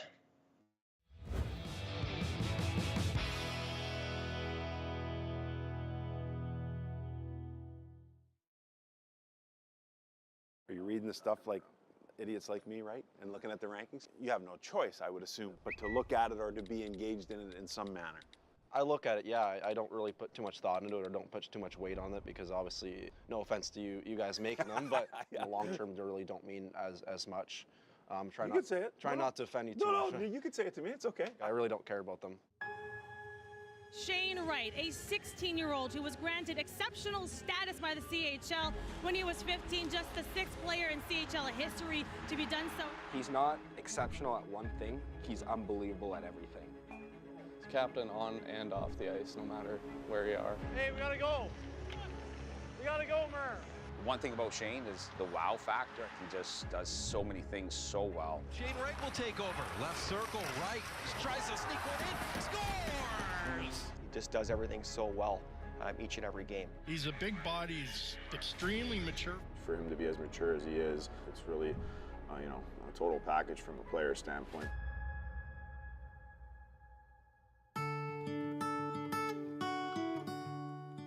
Take it back to your rookie year, 39 goals. Things are going pretty much the way they should for someone of your talents. What were you thinking after that year?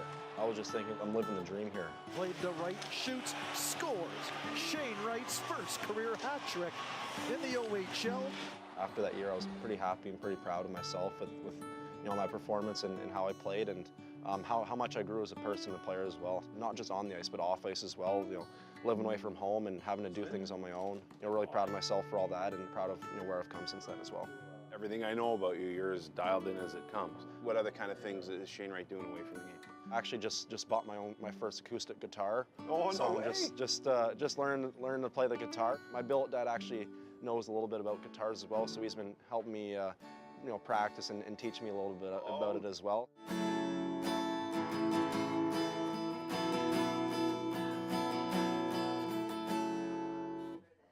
That's all I know. When Shane decided to get a guitar, I thought that was cool for him and just something else to to distract him. My grandpa plays guitar as well, so he was pretty excited, and then my uncle does as well, and my cousin does. Not only does he entertain you on the ice, he can now entertain you off the ice. Not too well right now. Entertain but us. I'm working on it. We're working Yeah, on it. soon. We'll get there. There we go. I'm going to give you 3 names, and I want you to speak on Simon. My dad, he's I don't know, he's just my biggest supporter. He was always there for me. He's always, teaching me how to skate, teaching me how to shoot pucks, and he just means the world to me. Tanya. Yeah, my mom, she's amazing. She's probably a bigger cheerleader than my dad is. She's always there for me no matter what. She's always trying to encourage me and just, make me laugh or make me smile. Maddie. We were pretty competitive growing up. She's an athlete as well, and we'd always play sports growing up, and we'd always kind of compete and all that, but she's always there for me. She's always going to be a part of my life, and she's super special to me. What's one thing people don't know about Shane Wright? I think something that people don't know maybe is I can be pretty fun at times. I think. Well, it's funny you say that because you have that reputation of being dialed in. So you can be a fun guy. Yeah. Right. I mean, from people looking on the outside, you probably assume that I'm a pretty focused, pretty serious guy. But I think the guys on my team can say that I can be a pretty fun guy. They can laugh a lot with them and have a lot of fun and joke around. Now you got pressure on you. Oh, that was good.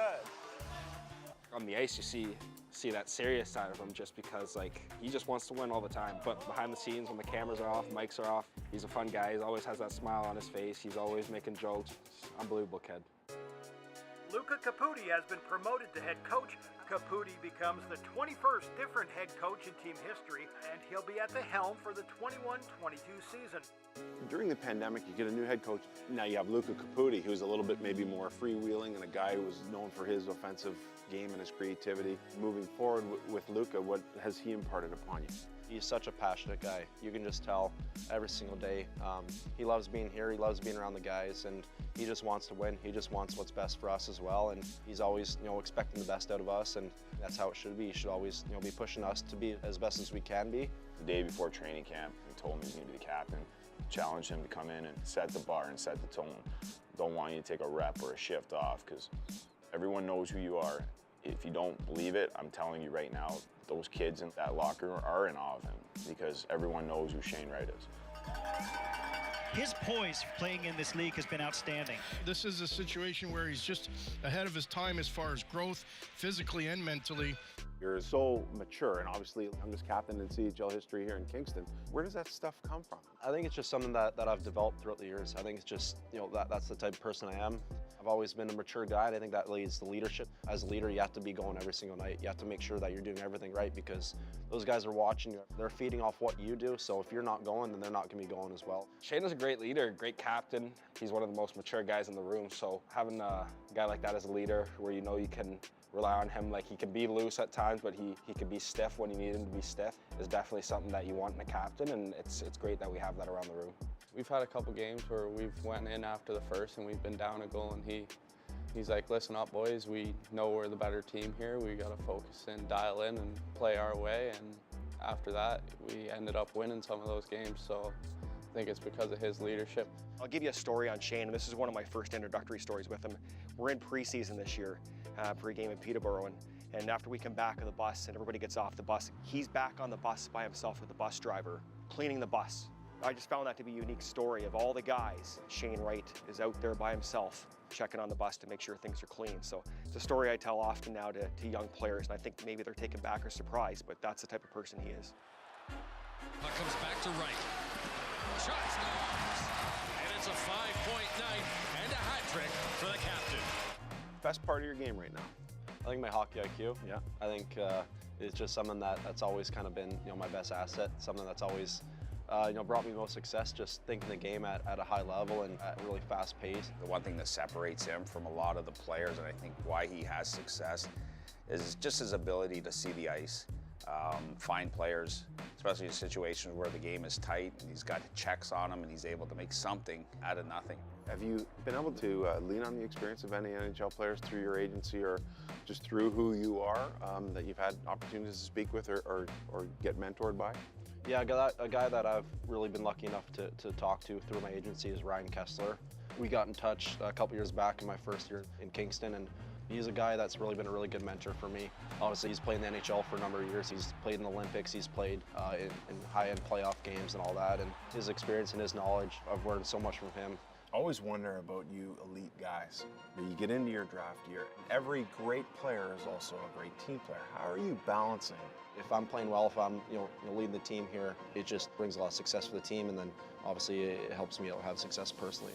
All eyes are on him, the projected #1 draft pick in 2022, the captain of the Kingston Frontenacs, the #1 name on the marquee around the OHL this season.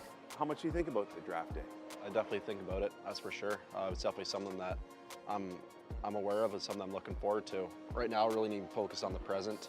I can't be caught up too much in the future and what's going to happen in the future, because I have to worry about what's happening now and what's happening with Kingston, and just making sure that I'm doing everything right, and the rest is going to take care of itself. One thing I'll say about Shane is that he is a 90% and above student, so he takes his life seriously. So he's mentally mature and physically mature enough to, take on the rigors of what professional hockey brings. He'll be fine with that transition. You're a nice guy, but you're a competitive guy. How driven are you to be #1 on that day? I believe that's where I should go. I believe that I'm the best player. I believe that, throughout my play, throughout my entire life, it has shown that I'm the best player, and I'm a competitive guy, and I want to be that spot, and I don't want anyone to take that from me, and I believe that I'm deserving of being that #1 spot, and I believe that I'm going to be the first pick.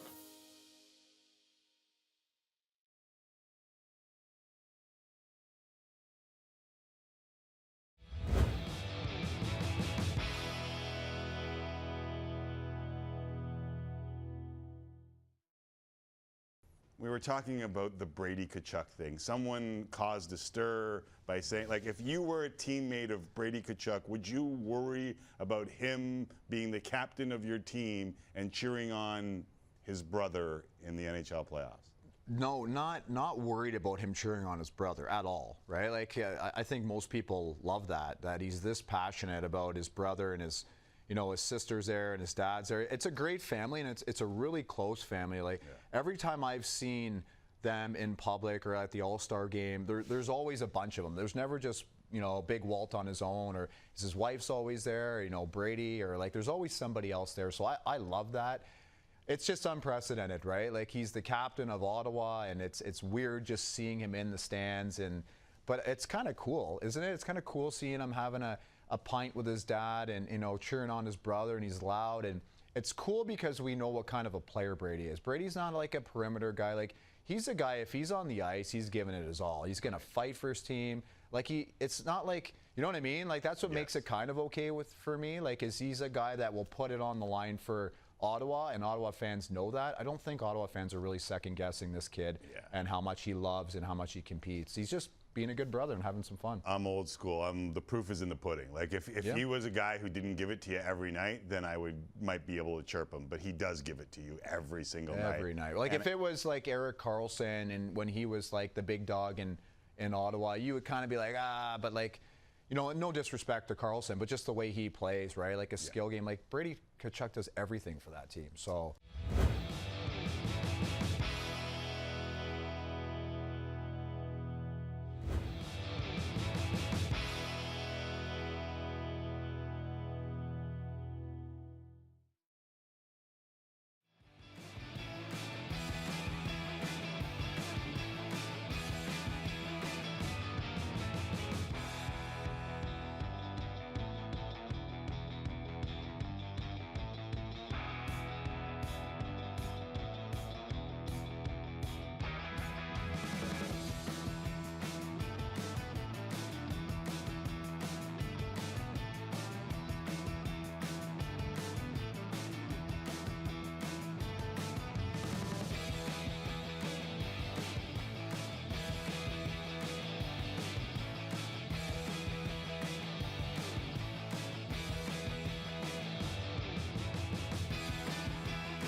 All right, y'all.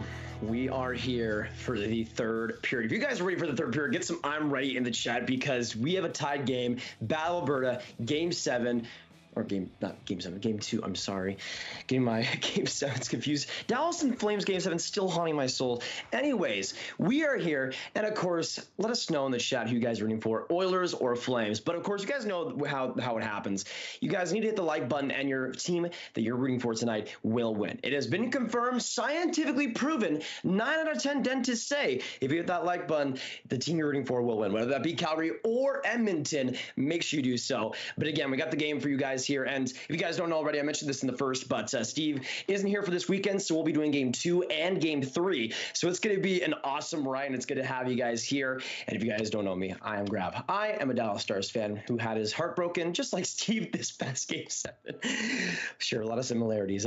Share a lot of similarities. But I did see this stat on Sportsnet Stats Twitter saying the Oilers' Connor McDavid is the fastest player in the past 30 seasons to reach the 20-point mark in the postseason. So in his first 9 postseason games in the last 30 years, Connor McDavid has 20 in the past 9 games. That's 1 more than Mario Lemieux in 1992, 1 more than Jake Gensel in 2018, 2 more than David Pastrnak in 2018, and 2 more than other Oiler Joe Murphy in 1992. So he's ahead of Lemieux. He's ahead of some amazing company there and already putting on a show for us in the Battle of Alberta.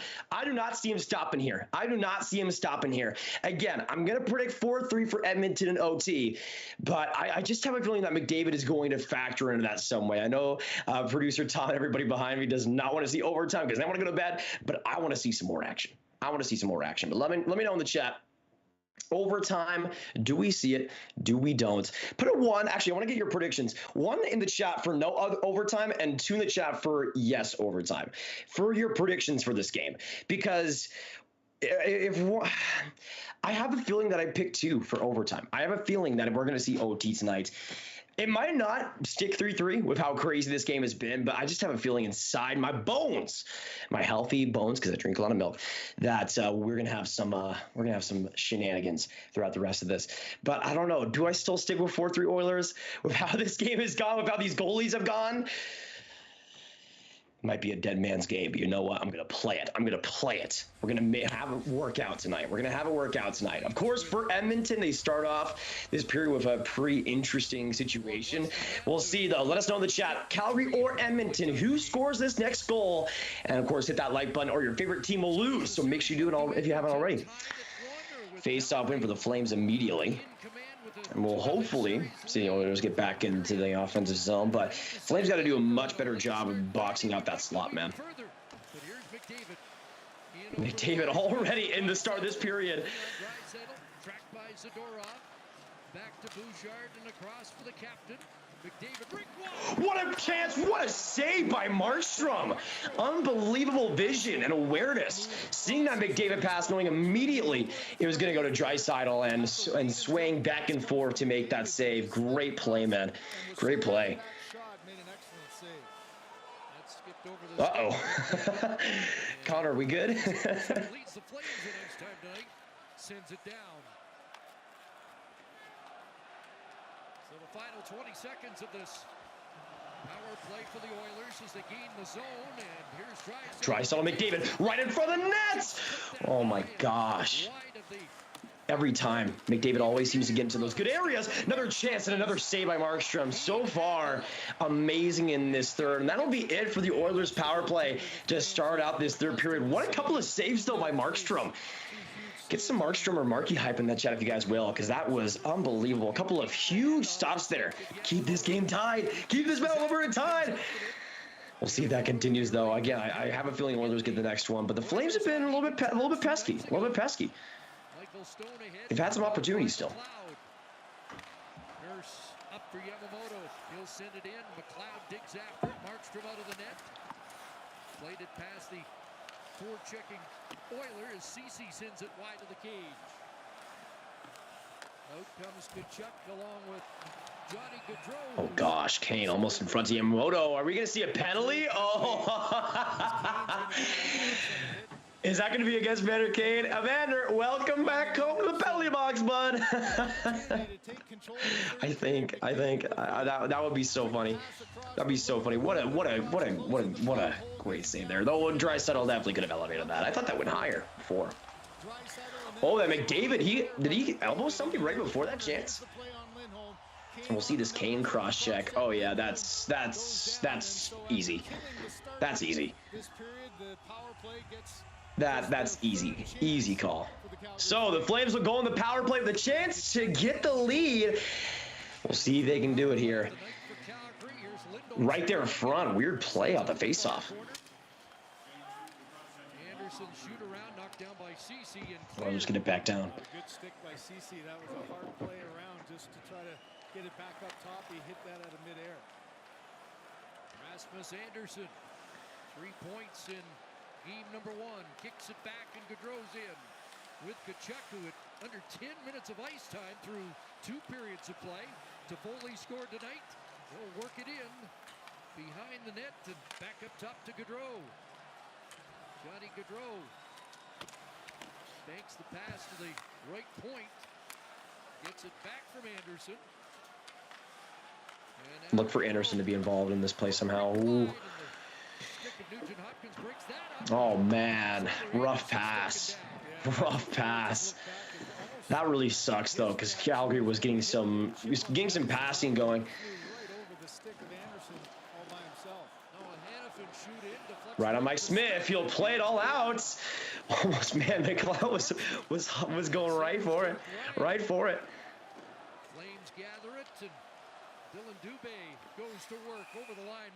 Backlund's just... What was that, Mangiapane?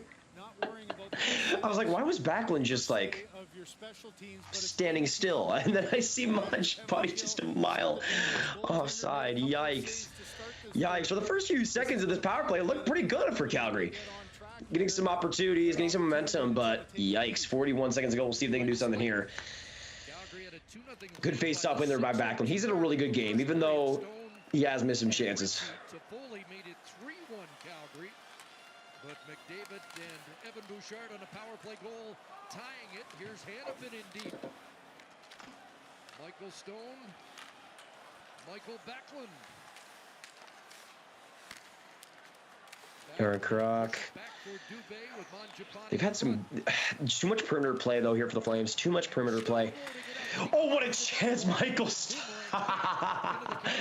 It's always that slapper, man. It's always that slapper. That'll be it for the Flames power play though. Not able to get as much as they wanted. But we'll see them go back to 5-on-5, and now that first line for the Flames right back up. Gaudreau, some great speed. Trying to put it in the middle. That one goes on a body. Right back into the corner. Gaudreau again, trying to put that up. Oh my goodness. Back it comes to the line for Zadorov. Gaudreau trying to create a lot here. Shot by Goodbranson, and swallowing that hole was Mike Smith. It looked like he was in some pain. Oh gosh, is he actually in pain? Looks a little bit shaken up right when he took that shot. I didn't actually mean it. Oh yeah, it looked like he was like, oh, my stomach. Yeah, looked like he was about to throw up. Are we good, Mike? Are we cool? I would assume so.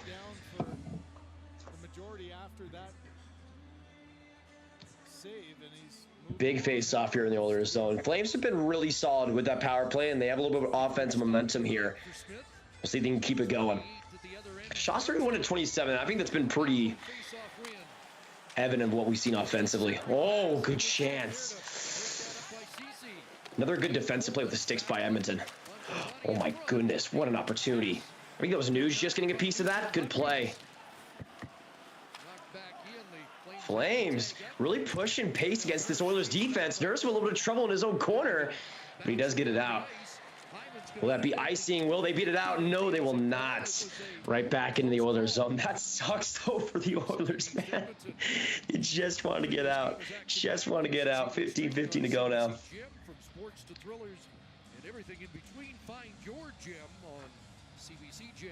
Welcome to a good old hockey game. Absolutely, Dominic. The way Nurse was moving, that he thought maybe it was a delayed offside. It expected the whistle, instead got pressured. So opportunistic draw here for Järnkrok to try to get something offensively out of it.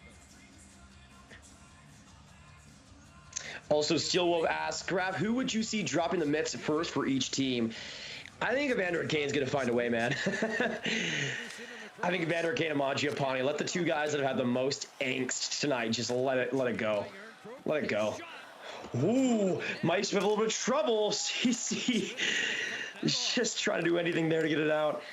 Flames keep it in, though. Good play, Dubé. Along the boards, it cycled down, and Nurse got there ahead of Järnkrok. Dubé ran into Nurse. Another good reach in by that Flames third line, but Toffoli isn't able to keep it in. Right there, transfer Hyman isn't able to swipe at it. Just enough defense from there by Hanifin. Kulak standing up at the line. Played past him as Keane has come on with dry. Also, Alberta Gamer, how ashamed will the Oilers be when they get swept? I mean, ooh, okay, quick shot there. I mean, how ashamed? I mean, this is the thing. For Canadian teams, I think there's such a low bar that just making the second round is good enough for them. But I think for the Oilers, if they get swept, it'll all come down to goaltending. I mean, Smith has been better recently, but it always seems to be a scary thing. To me, especially on the goaltending side of things, there's some troubles. There's some inconsistencies there. But I would say, I mean, I think the Flames are the better constructed team for sure. But I would definitely be surprised if that's a sweep. I still have Flames in 6 in this series. So Dorov, oh my goodness, what a chance. Another ripper there by Goodbranson. He's taking his turn. Couple of good blocks there by the Oilers.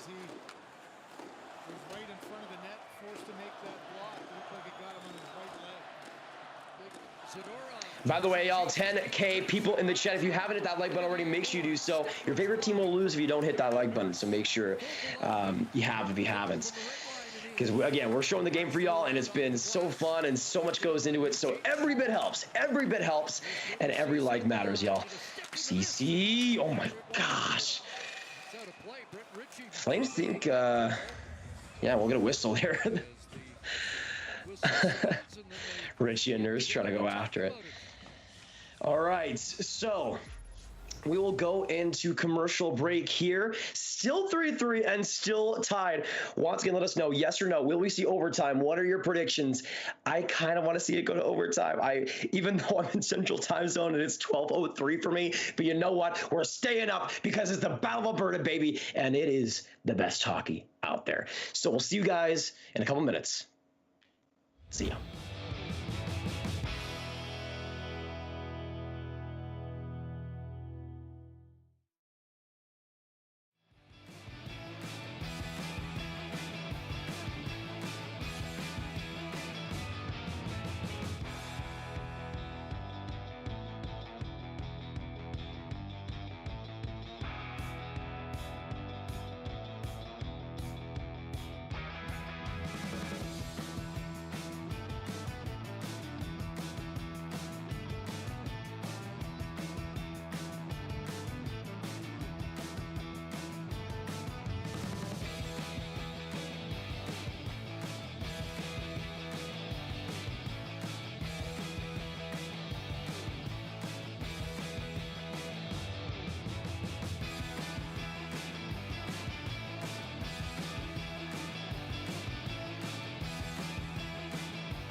straight for Connor McDavid. The Oiler record in one playoff season. Esa Tikkanen in 1990 had 6. 99 was 7 over 2 playoff years as Gaudreau works his way in. And now Keane comes out with McDavid breaking, and a good stick there by Shillington. Ceci, though, follows up, and that'll stick to Markstrom. Now, this is another time in a series that you just haven't seen in the first game at all. The game was only tied for a minute 29 in game number 1 as Calgary scored after Edmonton made it 6-6 early. So here you got to play the third period with confidence, to not being afraid to make a mistake. You got to be in a defensive mindset, and you know, as that clock continues to tick down, you just try to play aggressively, but try to manage the puck efficiently. Game 3 Sunday, you won't have to wait as long. We'll start at 6 local. That one shot in off the ankle of Barry and then played up and out of play. Yeah, this game, everything about it was a little bit different for the players. The Edmonton Oilers didn't have their pregame skate until noon, just to try to delay things. You know, players are such creatures of habit. You always get your mind and your body on a certain clock and a certain routine, and I think it's a little easier on the road because you don't have any family issues. You don't have to worry about anything but just being at the hotel. A little harder for the home team when the day just drags on and on. Head up Highway 2 tomorrow. Sunday and Tuesday, games 3 and 4 in Edmonton. Nugent Hopkins, Yarncroke won that back. It bounces in front. Here's Zadorov shooting, and that's gloved and held by Smith. Now this line has had 2 straight offensive zone opportunities. Yarncroke again off the faceoff, just trying to get it in position, and the front of the net for Mike Smith's been pretty effectively cleared out, and there's another example. He's able to see that one coming from the point and able to make the save. Foley jumps. That's twice now, Ryan. You saw the percentage probabilities there, and again, Nugent Hopkins has to jump in. Dubé wins another offensive zone faceoff. Ryan blocked the Zadorov shot. Here's Toffoli. Tyler Toffoli up high. Cycles it down for Dubé. Watched by Nugent Hopkins. Now it's Yarncroke. Zadorov to the net, and a glove stop by Smith with traffic in the vicinity. Oh boy, Toffoli almost got a piece of that one. And this is a really good read by Smith, because you know the hand-eye for Toffoli if you've watched him play. Tried to get in there, he was battling with Barry, but look at the aggressiveness of Smith. Just came out with the glove. Toffoli just a second too late, and then tried to grab the rebound, but it was safely in the glove. Now the hand-eye provided the goal in Game 7 against Dallas with a nifty tip. So out comes Lindholm with Gaudreau and Tkachuk. Keith sends it out at center. By the way, Duncan Keith, his first 3-point game as an Edmonton Oiler, and his first in the postseason since 2016.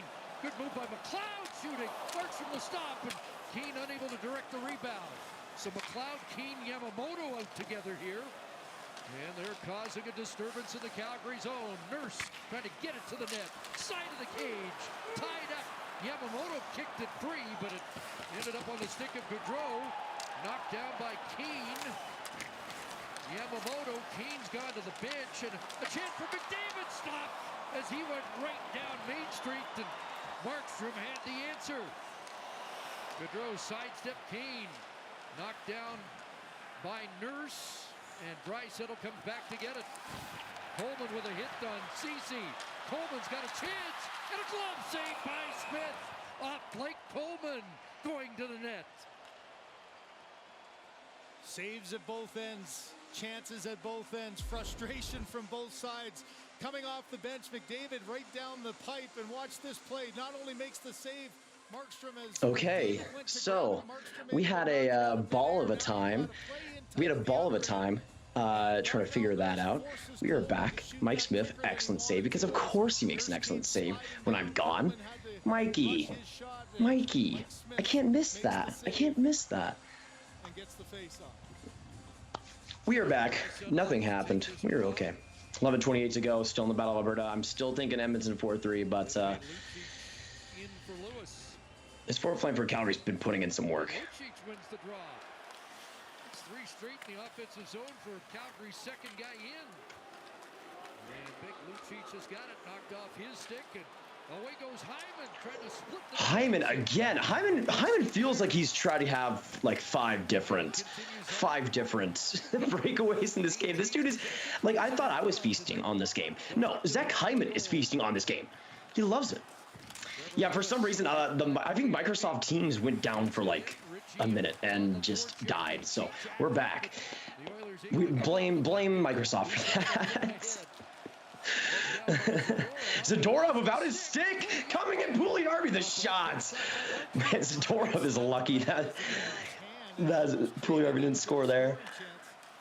10 minutes to go in the Battle of Alberta. Y'all hit that like button if you guys are new. Good to have y'all come by and appreciate it. We got Dylan in here. We got Lesnai, Nicholas Duray. We got Evan Fenton, Alex, AZ Nightmare, King of Hairs, D-Man, James Patrick, Hayden, Jesse Bohada.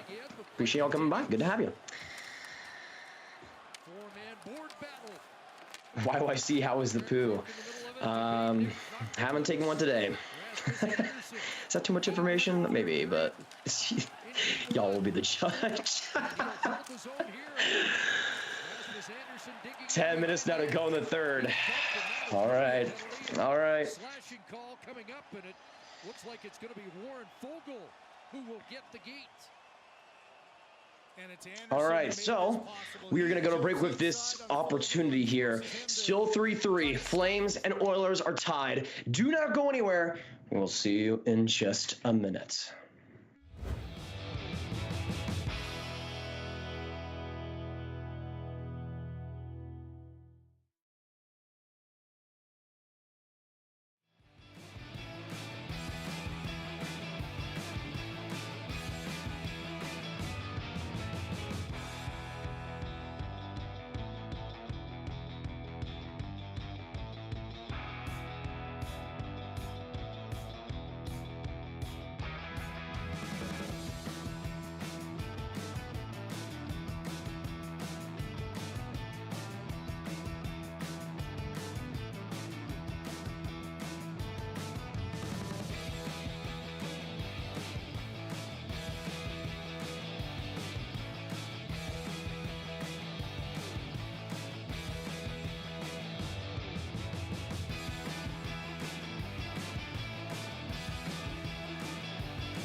All right, so we are back for the rest of this third, y'all. This is going to be intense. Also, Chase Green, how's it going? Cameron Churko, Cesar Marullo, appreciate coming by.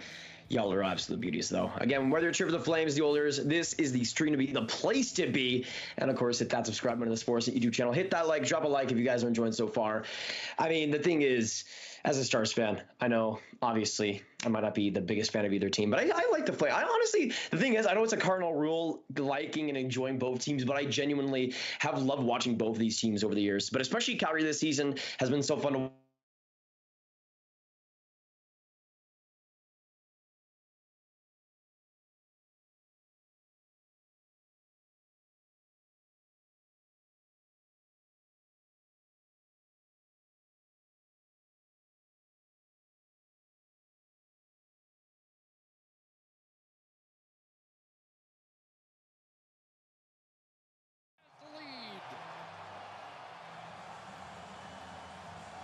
look at the look on Warren Fogle.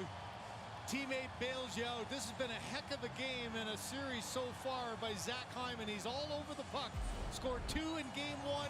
Here off the draw, a chance on the power play, down low into the slot. I think Microsoft Teams is out to get me. specifically out to get me. Another Zach Hyman break. Another Zach Hyman break. Unbelievable. Unbelievable. Seriously, we were talking about Zach Hyman this entire time. And bar down beauty. Now, here's the thing. I did predict 4-3 Calgary, but this game ain't over yet. It's 9:40 to go in the third. And the Flames as well at the power play chance. Man, I don't know what I did to Bill Gates, but we're powering through, ladies and gentlemen. We got 9:30 left in the third. Hyman with his 5th of the playoffs, shorthanded goal. But we'll see if the Flames can tie it all up here in the power play chance. Tkachuk in front. Man, Toffoli. Gets it back on the stick of Tkachuk. Anderson across. Gaudreau shooting. Loose of the blue. Rebound a little bit of this. Oh, wow. Waved off right there. Man, Toffoli thought he had it, but instantly the ref waves it off. 1:08 to go in the power play. Toffoli is just... he's like, what is going on? What is going on? That's rough, man. That's so rough. Dominic K. Grav, being an Oilers fan makes me so nervous for a potential choke. I mean... We'll see. They have the lead now, man. They have the lead now. What a big goal there by Edmonton. But again, let me see here. Was that waved off due to... oh, kicked in, perhaps. Let me see this. He thinks it's done. He blows the whistle. Toffoli stays with it. Interesting. Let me know in the chat what you guys think about that. Goal or no goal? I would assume that was waved off because of a kicking motion. That was interesting. What? 9:06 to go. Edmonton again taking the lead with Zach Hyman getting a shorthanded goal. A rough power play here for the Flames, though, giving up a goal and having a goal disallowed. It's still a minute to go, so we'll see if they can do something. And again, if the Battle of Alberta has taught us anything, it's that this series is unpredictable. So good to have you guys tonight. Hit that subscribe button, hit that like button. Let's keep it going. Let's keep the excitement going. This game has been unreal. Edmonton's doing a good job of cleaning the zone, though. Sends it back into Calgary ice. 8.5 left, third period, and a half-minute remaining on this power play. Liked and shared and likes Hyman will score, please. Norman Farm Girl, appreciate it. Mangiapane, what a chance. Whew. Right in the knee for that shot. Now Stone a clapper. That one goes just wide. Stone really want to tie this game, man. Really want to tie this game. Big hit along the boards, too. Slow to get up. Gets back into the play. Late stages of the power play. Stone trying to Stone's in deep. He's wanted. He'll come right in. The shot! And that one goes just wide. Man, Stone, the power play quarterback. Power play is over, but Flames still trying to do something here. Hannafin comes in. Big collision. CC's just able to get that out. Icing waved off there. Right back to the middle. Calgary attacking. Again, I'm not... even though, again, I predicted 4-3 Edmonton, I'm still not convinced that this game's going to hold. Oh, Draisaitl coming right in. He scores! Draisaitl, another opportunity. Right off the bat. And another defensive mistake for Calgary bites them in the butt. Draisaitl just getting shot right out of a cannon on that right side, and comes all the way in and snipes it on Markstrom. Unbelievable play. And you saw it all the way down, man. What a great heads-up play by Draisaitl. And this game being tied 3-3 going into the third is all Edmonton so far. 2-goal lead now for the Oilers. And now 7:24 to go. That is such a humongous goal. But that's what the Stars should do. That's what Draisaitl should do. We know he isn't truly 100% right now. But to be able to still play well and get that just insane goal and look great doing it, that's perfect if you're Edmonton. And so far this game, results-wise, this is the thing too. Edmonton is up 5-3. They've had 2 goals taken away from them. 2 goals taken away. Calgary has gotten a goal taken away too recently, but still, Edmonton could have a lot more tonight. A lot more tonight. 6:50 to go in the third. And by the way, again, I do think that McDavid taken away goal was interference, but just in terms of what they could have scored. Let me know in the chat, though. Does Calgary come back in this game? Yes or no? Shillington is shot, trying to get it within 1, and a rebound there, but nobody gets to it. Edmonton scoops it out. Uh-oh. CC. Gaudreau in front of the net. Kachuk. I think Smith saved that, but still Flames keep it going. What a chance! Oh, my gosh. What the... How? Shillington. How? Coming in again. Little trying to get that one-timer. Good stick by CC. Good stick by CC. Gaudreau all alone. Saved by Mike Smith. Even though Calgary is pressing on this shift, man. Even though Calgary is pressing on this shift, Edmonton, a couple of key defensive plays and saves. But now coming up, Fogle coming right in, and Markstrom gets the glove. Branson, I think, got a piece of that too. Man, this game has gone insane. What a save there by Smith, man. Marvelous glove. Marvelous glove. Unbelievable. This game has turned... I mean, we were already on cloud 9, but this game turned from one of the best we've seen in the playoffs so far to still even better somehow. With all of the shenanigans, all the goals and all no goals, we've seen so much tonight. It's insane. It's insane. We got 11K in the chat right now. Thank you all for dropping by. And again, you guys know this, but if you don't, if you're just coming in, if you hit that like button, the team you're rooting for tonight will win. If you're cheering for Edmonton, you have to hit that like button and they'll keep this lead. If you're cheering for Calgary, you must hit the like button now because they don't got much time left and they need your help to support and they need your help to get back in this game. So we'll see what happens. We still got some time left though. Calgary can still make this a game. I mean, Edmonton has come back now in 2 goals multiple times in this series. So we'll see if Calgary can do the same. Yeah, that's the thing. I'm not sure. Yeah, exactly what a virtual C says. I'm not sure about OT anymore. I wouldn't bet on it. I personally wouldn't bet on it. I will say this though. This score holds. My 4-3 Oilers prediction. Not too bad. Not too bad. I won't reveal my secrets. But it's the soda. It just makes a perfect prediction. I won't say it again. That's the secret.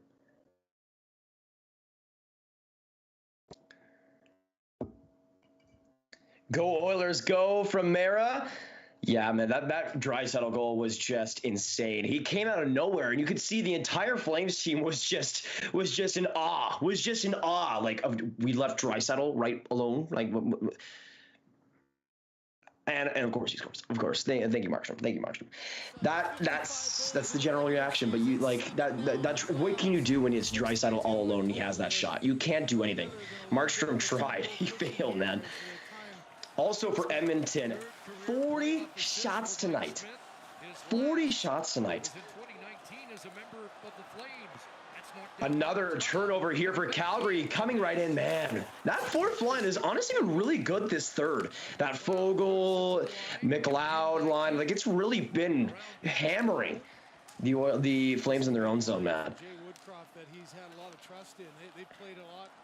5:18 to go. Yes or no in the chat. Do the Flames come back in this game? Something that he desperately needed was a little bit more balance with his forward lines.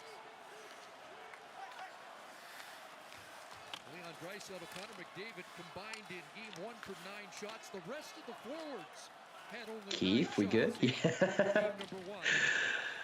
You never know with Duncan Keefe. You never know. He's a character out there. 5 minutes now to go. 4:47 to go to be exact. And the Oilers control possession. Flames need something here quick. I wonder when they'll end up going with the empty net here. Is the enemy of the Calgary Flames right now. Noah Hannafin up the boards, looking for Dubé, knocked away by Draisaitl. And Draisaitl and McDavid head off as Anderson heads north for the Flames. Here's Rasmus Anderson in with Dubé. Kicks it back to Yarncroke.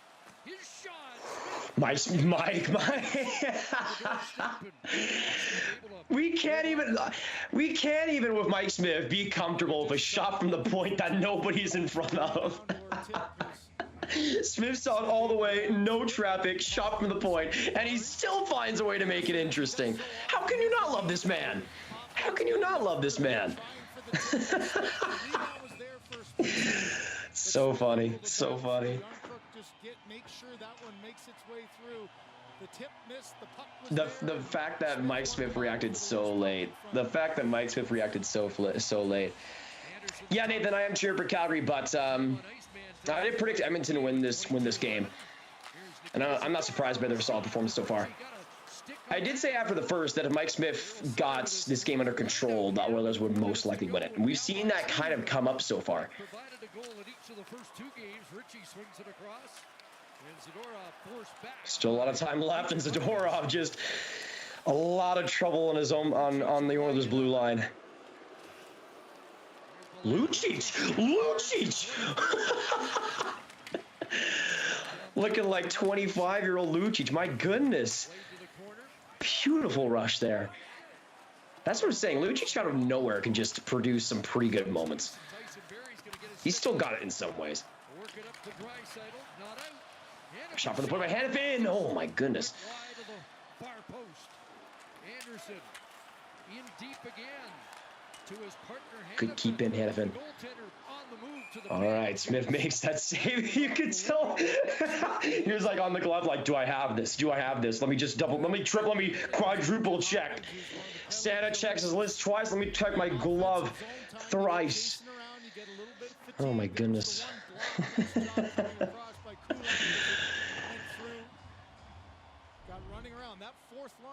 Oh wow, wait. Slashing against Nugent Hopkins. Wow. I didn't expect to see a penalty there. Flames going on the power play. That was a penalty?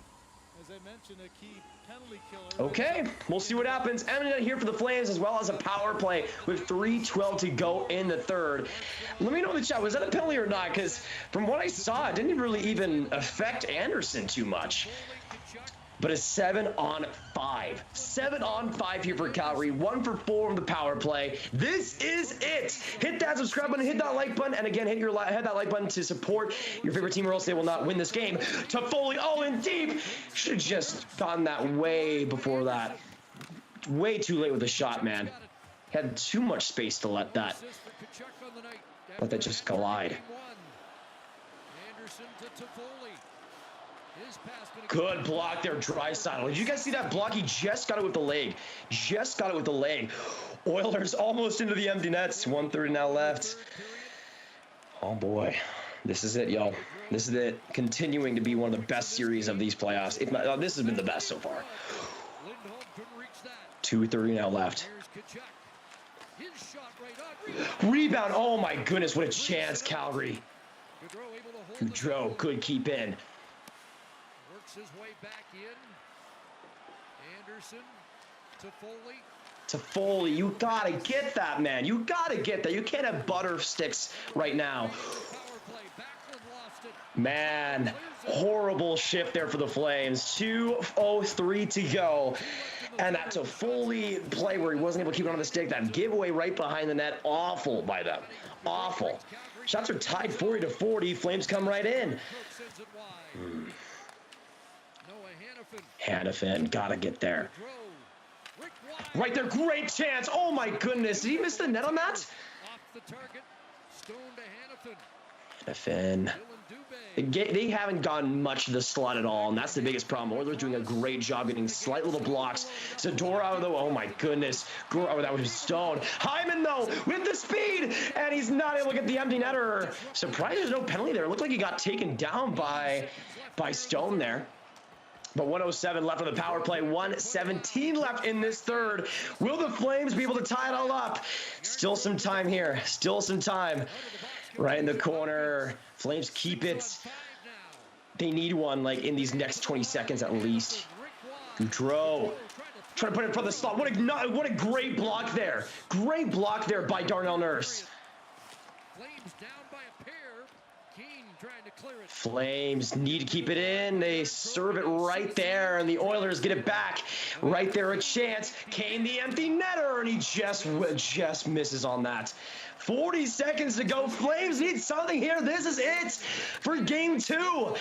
Oilers still up by a pair of goals. Mike Smith a little bit of trouble, but he keeps play going. Flames need something quick in front of the net. Darnell Nurse gets it out. 25 seconds left. Flames need one, but they might not get it. Still a 2-goal lead for Edmonton. Back at the point, right there, a chance for Anderson, but a horrible bobble. A horrible bobble. And the Flames get it right back down in deep. That'll be an icing with 7.7 to go, but you could see on that shift the amount of small, key defensive plays this Oilers team made. Those Darnell Nurse tips, Cody Ceci clogging the front of the net. Not as many options as Calgary needed. That one Toffoli chance was their best chance, or that Dubé chance was their best opportunity in those 2 minutes. And it was a shot from an off angle, and Smith could easily get to it.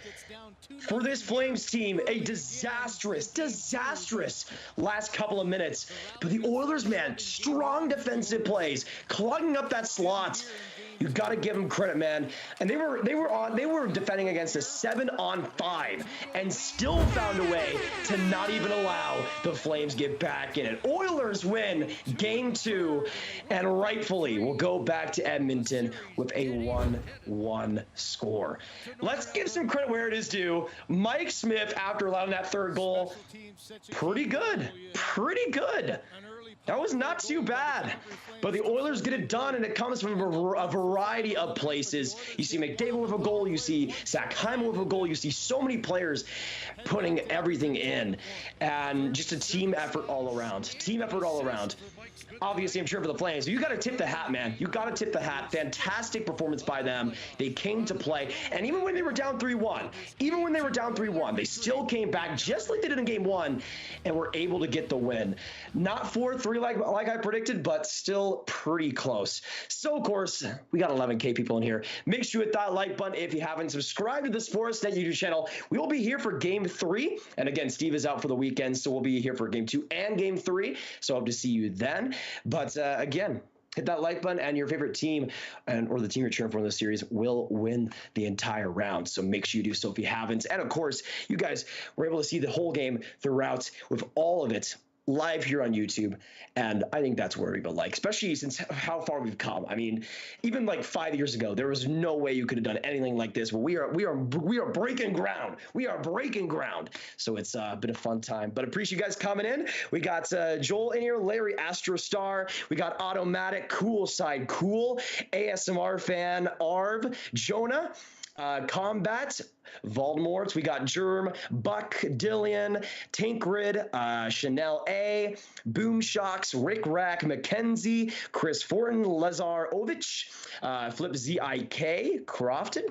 Appreciate you guys coming in. So that'll be it for the Game 2 stream. What a game. What a start to this Battle of Alberta. It's been such an honor to be able to stream in front of you guys and to watch this game with you guys. Big win for the Oilers, though. But we will see you guys for Game 3. That will be on Sunday. So I hope to see you there. 12:34 a.m. my time.